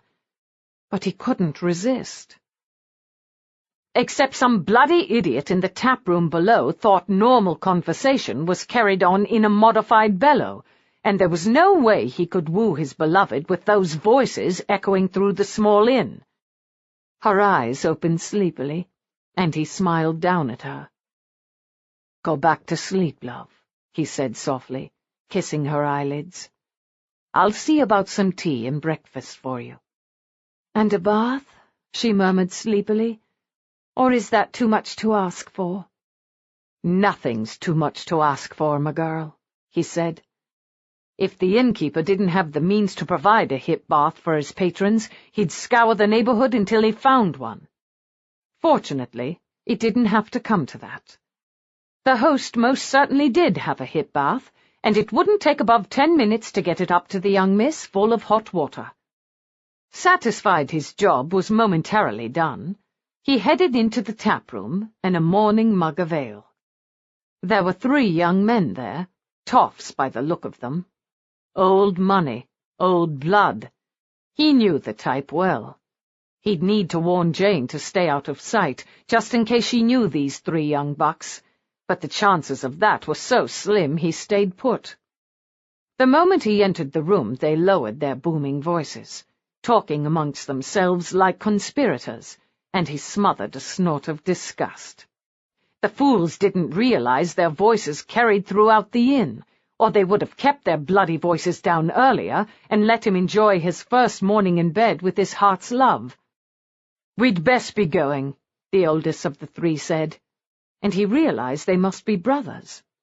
Not so much by the look of them, though there was some similarity, but the way they held themselves. "But remember, if this is to be a killing matter, then it's on my head as the eldest. The grudge is against me, and it's my responsibility to deal with it." Shit, Jacob thought, taking another lazy drink of ale. If they thought someone needed to be killed, it was doubtless Scorpion. He had only to meet people to turn them murderous. The question was, how was he going to distract them without compromising his time with Jane? "She was mad, Benedict," the youngest one said. "She threatened you with a gun. She said she was going to kill our parents. You could scarcely be expected to marry a madwoman." "I should have seen to her, Charles. At least made certain she was no danger to herself and others. I'll never forgive myself for that." Damn it all to hell. Apparently his Jane wasn't the only one bent on rescue. These could only be Lucian's future brothers-in-law, and future family gatherings were not looking promising. He was just trying to decide what to do when Jane came down the stairs, looking rumpled and decidedly well-tupped. "Good God, Jane, what are you doing here?" The youngest of the three who addressed his Jane, in a peremptory manner, was running a very great risk until Jane put a calming hand on his arm. He didn't like that much better, but he bided his time, rather than rip the lad's arm off. "I imagine the same thing you are, Brandon," she replied calmly, "trying to save your sister. Hello, Benedict, Charles." The other two were staring at her in disbelief. The eldest one pulled himself together. "Surely you're not out here alone, Janey," he said, his voice a rumble of disapproval, and Jacob's irritation spilled into possessive rage. Who was he to call Jane, his Jane, Janey, and to set himself up as protector? He heard a soft growling noise and realized, to his astonishment, that it had come from his own throat as he pushed away from the bar. But Jane, his Jane, smiled at him, her dear, sweet face mischievous. "I'm very well taken care of indeed. My dear Benedict, allow me to introduce you to my fiancé, Mr. Jacob Donnelly. Mr. Donnelly, these are Miranda's brothers and my childhood friends, Benedict, Charles, and Brandon Rohan." There was a dead silence as the three surveyed him, knowing from one glance that he wasn't of their world. Finally, the youngest spoke. "Your fiancé, Jane? That's not Mr. Borwell." "No, it isn't, is it?" Jane said in a tranquil voice. "Well, thank God for that," the young one said. "Your servant, Mr. Donnelly." "King Donnelly?" the eldest, Benedict, inquired in an icy voice. "The same." Was he going to have to fight these three? Well, at least two of them. The youngest was looking at him with approval. Lord Benedict was glaring at him. "And why, may I ask?" "No, you may not ask," Jane said with more courage than he'd heard from her before. "We may have grown up like brother and sister, but my marriage is none of your business." "I thought you said you were only engaged." "That won't be for long," Jacob said quietly. "Do you want to make something of it?" Benedict appeared more than ready to, when Jane once more intervened. "Stop it, you two. I'm not some bone for you two to fight over. We need to be rescuing Miranda, not arguing. At least I presume that's why you're here." "Lord, Janey, why else would we be at the back end of nowhere?" the middle one demanded. And Jacob decided he really didn't like strange men, even if they'd grown up with her, calling her Janey. "It's been more than 10 days since she was taken, and I don't know how long the family can keep it quiet." "There's no need for you all to go racing up to Ripton Waters," Jacob said in a calm voice. "Jane and I were headed there ourselves, but I don't think we're going to be needed. I expect they'll be happily married by now, and not wanting their honeymoon interrupted." Benedict Rohan cast him a long, speculative look. "Ripton Waters, is it? And how do we get there?" "Oh, Christ," Janie said. "Jacob is right. And I don't imagine Miranda wants you three great loobies bursting in on them. We could send word—" "We're not going anywhere until we're certain our sister is all right," Benedict said, still eyeing Jacob with profound distrust. There was a reason he'd spent his adult life robbing the peerage. They were a royal pain in his backside. "I can take you to Ripton Waters. I'm the only one around here who knows where the house is." He smiled politely. "If you promise to leave them alone once you've satisfied yourself that she's happy." "I find that unlikely. Our sister has a profound distrust of men for very good reason. She's hardly likely to relax her guard with someone known as the Scorpion," Benedict said. "Will you leave her be if she tells you to?" Jacob said. Benedict glanced at his brothers for agreement, then nodded. "Agreed." He started for the door, turned back, and gave them all a peremptory look. "Well, what are we waiting for?" The quality, Jacob thought wryly. If this was the price he had to pay for Jane, then he'd do it, but he didn't have to like it. Jacob sighed, glancing down at Jane. "We'll be with you in a moment." He waited until they were alone, and then he pulled her to him and kissed her, full on the mouth, not caring if any of the Rohans came storming back into the inn. "She's all right, you know. Scorpion wouldn't hurt her. He might come close, but in the end he's not nearly as bad as he likes to think he is." "I hope you're right," she said doubtfully. "I've known him for more than 20 years, love. I know what he will and will not do. They'll be happily romping in their marriage bed, and he won't thank me for dragging her 3 brothers up there to interfere." "I need to see her as well," she said in a quiet voice. "It's not that I don't take your word for it, but I want to say goodbye before we head to Scotland. I wanted to meet you." "Then we'll go," he said, kissing her again. And he only hoped his faith in his old friend wasn't misplaced. The late afternoon sun was shining brightly, casting long shadows on the wide front lawns. They were going to have to be cut, Lucian thought absently, staring out through the Palladian windows on the landing. He could see her walking out there, the sun gilding her rich brown hair he'd once thought quite ordinary. She was walking toward the dock, and he knew a moment's disquiet. She wouldn't make the mistake of walking out there again, would she? Not when she'd almost fallen through. But no, she walked on, her arms filled with daffodils, down to the old boat that had been pulled up on the shore, and sat, waiting for him. His relief was so strong he was almost weak with it. He should have known a leech like St. John would be easy enough to deal with. The kind of money he'd asked for was merely a pittance in the scheme of things, and he'd happily pay 10 times that amount to know that Miranda need never discovered the depths of his perfidy. Sooner or later, he'd probably have to have the man killed. Once a blackmailer started, he never stopped. And it went against Lucian's grain to let a little worm like St. John think he'd gotten the better of him. But for now he was gone, and when the time came, Jacob would know someone who could handle it, neatly and quietly. It wasn't as if St. John was any boon to this world. No, everything was going to be fine after all. Whether he liked it or not, he was tied to the woman who was waiting for him down by the lake. The Rohans had gotten their revenge instead of the other way around, and he no longer cared.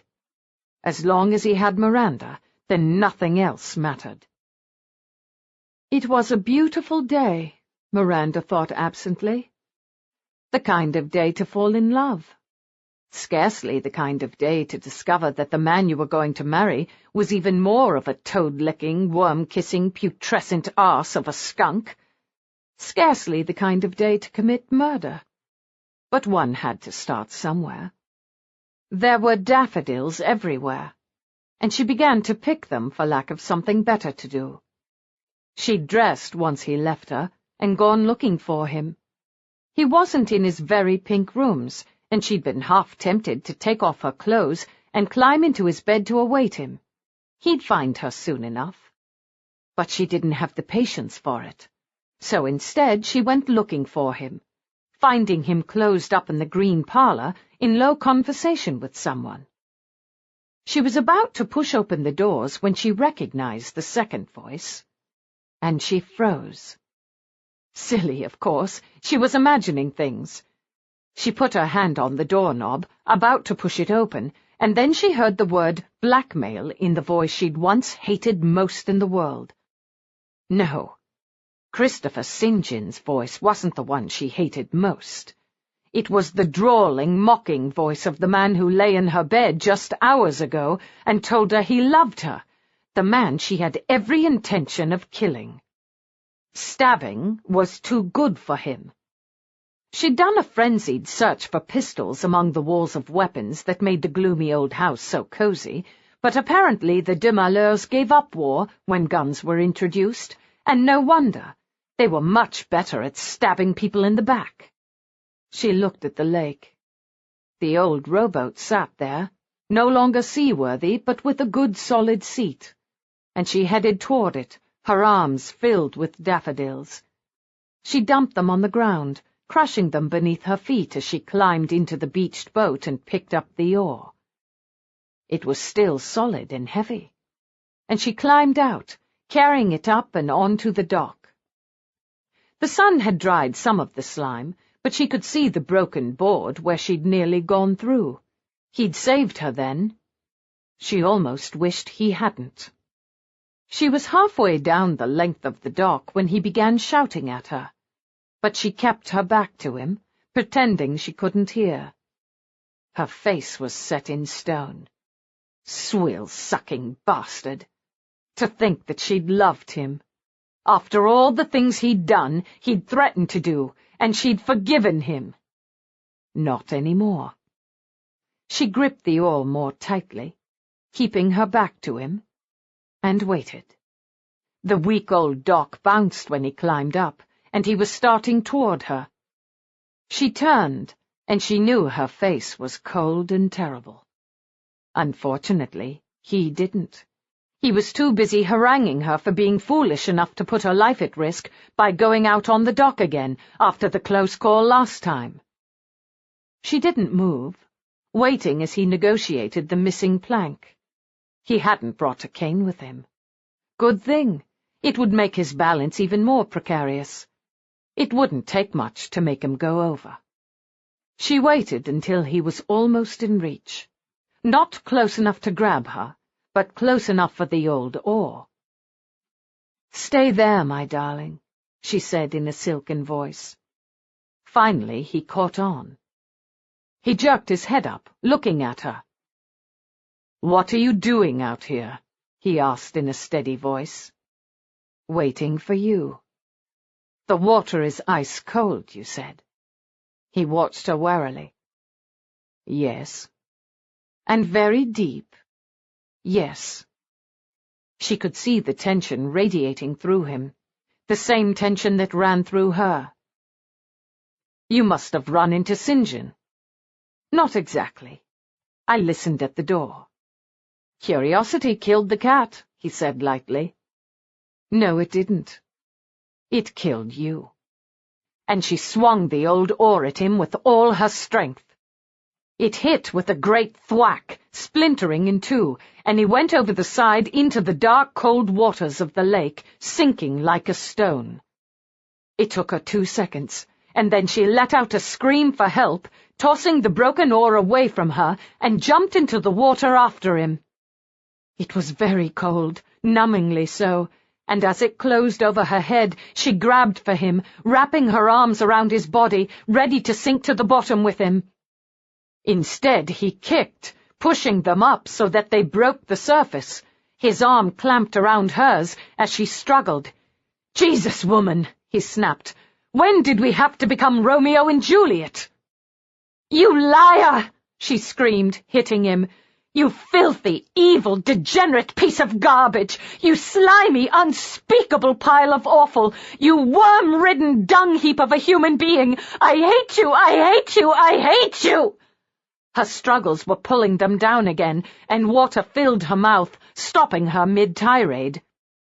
Unfortunately, even with the bleeding head, he was still stronger than she was, and it seemed to take him no effort at all to disable her, clamping her arms together as he dragged her toward shore, doubtless helped by her angry kicks.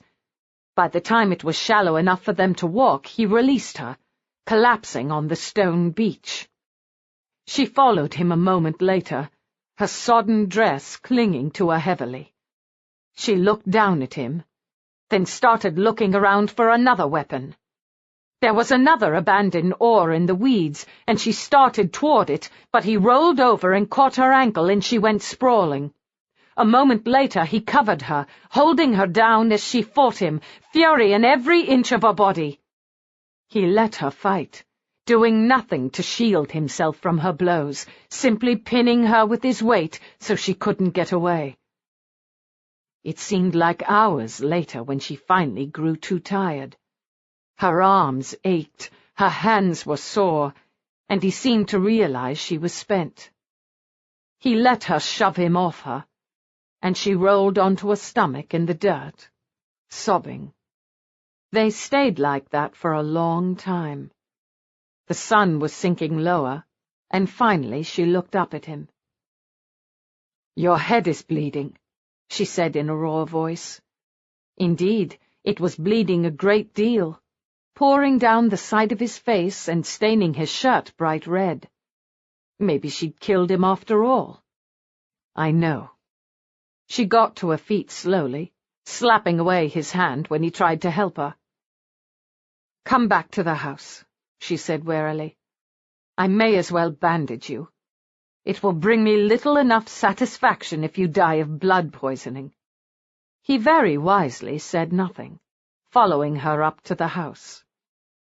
She gave orders for clean rags and warm water, as well as bandages and lint, and then ordered him into the salon. "Not the green one," she snapped as he started toward it. The red one was on the other side of the hall. He paused, looking at her. "Why did you jump in after me?" "I wanted to make sure you'd stay down and wouldn't bob up again." He laughed, and something inside her, some cold, hard rock of fury, split and melted. She turned her back on him, placing more orders so he wouldn't see. He knew her too well. His head wound was hardly serious, and she dabbed at it with enthusiasm, hoping to inflict a little more pain, but he bore it stoically enough, saying nothing as she continued a muttered litany of his many character defects. She'd almost finished when she heard a huge commotion in the front hall, and she looked up from her ministrations in no very charitable mood. "What the bloody hell is going on out there?" she shouted. The door burst open, and she groaned. In came her 3 brothers with swords and pistols drawn, accompanied by a panic-stricken Jane and a tall stranger. A man, she decided, who looked like a jewel thief prone to midnight kisses. He had a protective arm around Jane's shoulder, and then her brothers started shouting. She was used to them. "Be quiet!" she thundered, and Lucian, who probably had a monumental headache, winced. "Damn it, Miranda!" Brandon began in a plaintive voice. "Brandon," Benedict said in a shocked voice, "remember, there are ladies present." "She's got the mouth of a sailor and always has had," Brandon muttered, "and it's your fault. You taught her those words." "Just be quiet, all of you," she snapped. Can't you see I have a wounded man here?" "What happened to him?" her quiet brother Charles asked curiously. "I hit him with an oar." "Good," Benedict said. Miranda rinsed out the rag, then dabbed it a little too enthusiastically at the wound. Lucian looked at her sideways, cursing beneath his breath, but had the good sense not to say anything out loud. "Why'd you do that?" Jane asked, curious. "He probably deserved it," the strange man said. "I was trying to kill him." "Oh, he definitely deserved that," said the man. "I can take care of that," Benedict said in a threatening voice. She glanced down at Lucian's impassive face. "It's tempting," she said in a thoughtful voice. "But first let me stop the bleeding." "But why bother if Benedict's just going to kill him?" Brandon demanded. "You idiot," Jane said. "She's not letting Benedict anywhere near him." "I'm calling you out, Rochdale," her oldest brother snarled. "You may choose your weapons. I know you're a dead shot, but you'll find—" "Oh, go away, Benedict. I'll let you have him after I finish bandaging him." Miranda poked Lucian again, just for good measure, and he muttered, "Vixen," under his breath. "I'll have your bags packed," her brother suddenly announced. "Our horses need to rest, or otherwise I'd take you out of here immediately." Jane put a gentle hand on the pugnacious brother's arm. "Let's leave them for a bit, Benedict," she said soothingly to a childhood friend. "I'm sure she's perfectly safe." Benedict made a disgusted noise, but Jane was undeniable, and a moment later all was quiet with their departure. "Is that the one who is going to marry my sister?" Lucian said after a moment. "It is." "She's better off dead," he said morosely. She almost wanted to laugh. "He's a bit high-handed. So are you." She took a clean cloth, dipped it in the second bowl of water, and finished washing the rest of the blood off, making sure to be as rough as possible. "Are you going with them?" She'd found some gauze, and she was busy concentrating on wrapping it around his head. "You'll likely get blood poisoning or a fever, and die a painful, miserable death," she muttered. "You can only hope. However, I think with such gentle nursing I'm bound to survive," he said. He caught her hand, forcing her to look at him. "Don't you dare say it! Don't even try!" she warned him in a fierce voice. "I'm everything you've said I am. A worthless, pig-sucking bastard. You can go if you want. I wouldn't blame you." She stared at him in furious disbelief. "You stupid, fat-headed, pig-livered, mutton-larded pond scum! I didn't put up with all this for nothing. Do you love me?" His pale eyes were like ice. "I love no one." She rolled her eyes. "You can be very tedious, you know that. Do you love me?" "No." "You don't want to see me when I get really mad. Do you love me?" He looked at her warily. "Yes, damn it." "A good thing," she said, and she bent over to kiss him.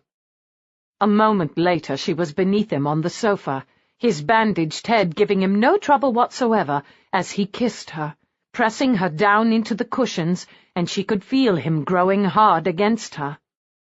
"You can get an erection less than an hour after I've tried to kill you," she said in disbelief. "Just how perverse are you?" "Let me